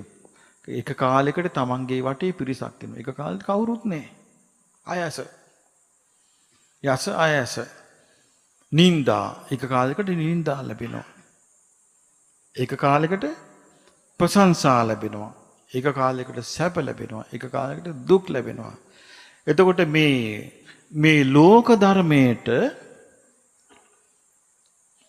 ඒ වෙලාවට අපි කියමු ලාභ ලැබෙන එකට උදම් අන පාඩු වෙන එකට වැළපි තමන්ව පිරිස දාලා යනකට හඬ පිරිස තමන් වටේ එකතු වෙනකොට ප්‍රීතිමත් වෙවි. තමන්ට නිന്ദා ලැබෙනකොට හඬ තමන්ට ප්‍රශංසා ලැබෙනකොට ප්‍රීතිමත් වෙවි. ඒවට කියන්නේ මොකද්ද? ලෝදාමෙන් කම්පා වෙනවා. එතකොට තමන්ට දුක ලැබෙනකොට හඬ සැප ලැබෙනකොට ප්‍රීතිමත් වෙවි ඉන්නේ අර කියාපු අචේල කස්සප අසාපු ප්‍රශ්න හතරේ ඉන්න අයයි. දුක තමා තුළින් හටගත් අය, එක දුක අනුන් කළ අය. මේ ප්‍රශ්න හතරෙන් බැහැර වෙලා හේතුඵල ධර්මතාවය දැන් බලන්න ධර්මතාවල කොච්චර තියෙනවද? සබහාදාම එක ධර්මතාවයක්. ලෝක ධර්මයේ එක ධර්මතාවයක්. මොකද ලෝක ධර්මේ පාලනය කරන්න බෑනේ අපිට. ලෝක ධර්මේ පාලනය කරන්න බෑ. සබහාදාමත් එහෙම එකක්. අපිට ඕන හැටියට නෙමෙයි වෙන්නේ. ලෝක ධර්මයත් එහෙමයි. පටිච්ච සමුප්පාදය එහෙමයි. හැබැයි බුදුරජාණන් වහන්සේ බුදුනුවණින් ආශ්චර්ය වූ අద్භූත වූ දෙයක් සොයාගත්තා. ඒ තමයි පටිච්චසමුප්පාදේ නිරුද්ධ වීම. ඒ පටිච්චසමුප්පාදේ නිරුද්ධ වුණාට පස්සේ ඒකේනා හේතුඵල ධම ඉක්මවා ගියා. හේතුඵල ධමෙන් නිදහස් වුණා. හේතුඵල ධමෙන් නිදහස් වෙච්ච ගමන් මොකෙන්ද නිදහස්? දුකින්. දුකෙන් නිදහස්. දුකෙන් නිදහස් වෙච්ච කෙනෙක් මේ ලෝක ධර්මයට පැටලීද? ලෝක ධර්ම පැටලෙන්නේ නැහැ. ඒ නිසා කියනවා රාහතන් වහන්සේලාට කියනවා බුදුරජාන් වහන්සේට කියනවා තාදී කියලා. තාදී කියන්නේ අටලෝ දහමෙන් කම්පා නොවෙන අන් සීල දිනාම අටලෝ දහම තුල සිටින්නෝය. අටලෝ දහම තුල කැරකි කැරකි සිටින්නෝය. අටලෝ දහම වෙනම කැරකෙද්දී රහතන් වහන්සේලා එයින් බැහැර වෙනවා. ලෝකි සියලු දිනා එක අරකට අසු වෙලා ඉන්නවා. එතකොට බලන්න මේ බුදුරජාණන් වහන්සේ වදාළ පටිච්චසමුප්පාද ධර්මයේ අපි පටිච්චසමුප්පාදය ඉස්සල්ලා ඉගෙන ගන්න ඕනේ. ඉස්සල්ලා ඒක ඉගෙනගෙන විස්තර වශයෙන් පැහැදිලි කරගෙන තමන්ටම ප්‍රත්‍යක්ෂ දැනුමක් හදා ගන්න ඕනේ. මේ දුක තිබෙන්නේ හේතුඵල ධර්මතාවයේය. දුක යනු හේතුඵල ධර්මතාවයේ පැවැත්මයි. දුක යනු අන් කිසිවක් නොවේ. දුක යනු කුමක්ද? හේතුඵල ධර්මතාවයේ පැවැත්මයි. දුක්ඛ නිරෝධය යනු හේතුඵල ධර්මතාවයේ නොපැවැත්මයි. දුකෙන් නිදහස් වීම කියන්නේ. ඇයි මේක කියන්නේ? අවිද්‍යාව නිරුද්ධ වීමෙන් සංස්කාර නිරුද්ධ වෙනවා. සංස්කාර නිරුද්ධ වීමෙන් විඥාන නිරුද්ධ වෙනවා. විඥාන නිරුද්ධ වීමෙන් නාම රූප නිරුද්ධ වෙනවා. නාම රූප නිරුද්ධ වීමෙන් ආයතනය නිරුද්ධ වෙනවා. ආයතනය නිරුද්ධ වීමෙන් ස්පර්ශ නිරුද්ධ වෙනවා. ස්පර්ශ නිරුද්ධ වීමෙන් විඳීම නිරුද්ධ වෙනවා. විඳීම නිරුද්ධ වීමෙන් තෘෂ්ණාව නිරුද්ධ වෙනවා. තෘෂ්ණාව නිරුද්ධ වීමෙන් උපාදාන නිරුද්ධ වෙනවා. උපාදාන නිරුද්ධ වීමෙන් භවය නිරුද්ධ වෙනවා. භවය නිරුද්ධ වීමෙන් ඉපදීම නිරුද්ධ වෙනවා. ඉපදීම නිරුද්ධ වුණාට පස්සේ ජරා මරණ ශෝක වැළපීම් කායික දුක් මානසික දුක් සුසුමිලුම් ආදී අනේක ප්‍රකාර වූ සකල විද දුක්ඛ දෝමනසයන් ඇද්ද කිසිවක් නැහැ. එහෙනම් යම් තැනක හේතුඵල ධම නැද්ද? එතන දුක නැහැ. හේතුඵල ධමේ නැති බවක් තුලට නැති බවට කෙනෙක්පත් වෙයිද? එයා දුකින් නිදහස්. එතකොට අපේ ඉලක්කය ඒක නෙමෙයිද? ඒ ඉලක්කේ සපුරා ගන්නට නම් කැප වෙන්න ඕනේ. යම් කිසි ප්‍රමාණයකට මේ ඒ කියන්නේ කැප වෙන්න ඕනේ. දැන් පැවිදි වූ අපිත් එහෙමයි. ගිහි ඔබත් එහෙමයි. ඔබේ ජීවිතයේ දිහා බලන දිශාව දුක නැති දිශාව. හැමතිස්සෙම අපි බලන්නේ දුක තියෙන දිශාව නම් අපිට දුක නැති දිශාව පේන්නේ. මේ ලෝකේ තියෙනවා දුක නැති දිශාවක්. ඒ තමයි පටිච්චසමුප්පාදෙන් නැති තැන. අමා නිවන. ඒ බුදුරජාණන් වහන්සේලා පහළ වුණේ දුක තියෙන දිශාව පෙන්න ඉන්න නොවේ. බුදු කෙනෙක් පහළ වුණේ දුක නැති දිශාවේ පිහිටලා. දුක නැති දිශාව මනාවකට පිහිටලා. දුක නැති දිශාව තුලයි බුදු කෙනෙක් පහළ වුණේ. දුක තුල නෙවෙයි. දුක තියෙන දිශාවෙත් නෙවෙයි. ශ්‍රාවකයෝ හැටියට ගියේ ඒ දිශාව පෙනිච්ච අය. අනිත් අයට පේන්නේ නෑනේ. ඒ නිසා අපට මේ බුදුරජාණන් වහන්සේගේ ධර්මයේ තුල මේ හේතුඵල ධමක පැවැත්මත් හේතුඵල ධර්මයේ නිදහස් වීමත් වදාළේ උතුම් ධර්මය අපටත් අවබෝධ කරගන්නට වාසනාව ලැබේවා. සාදු සාදු සාදු.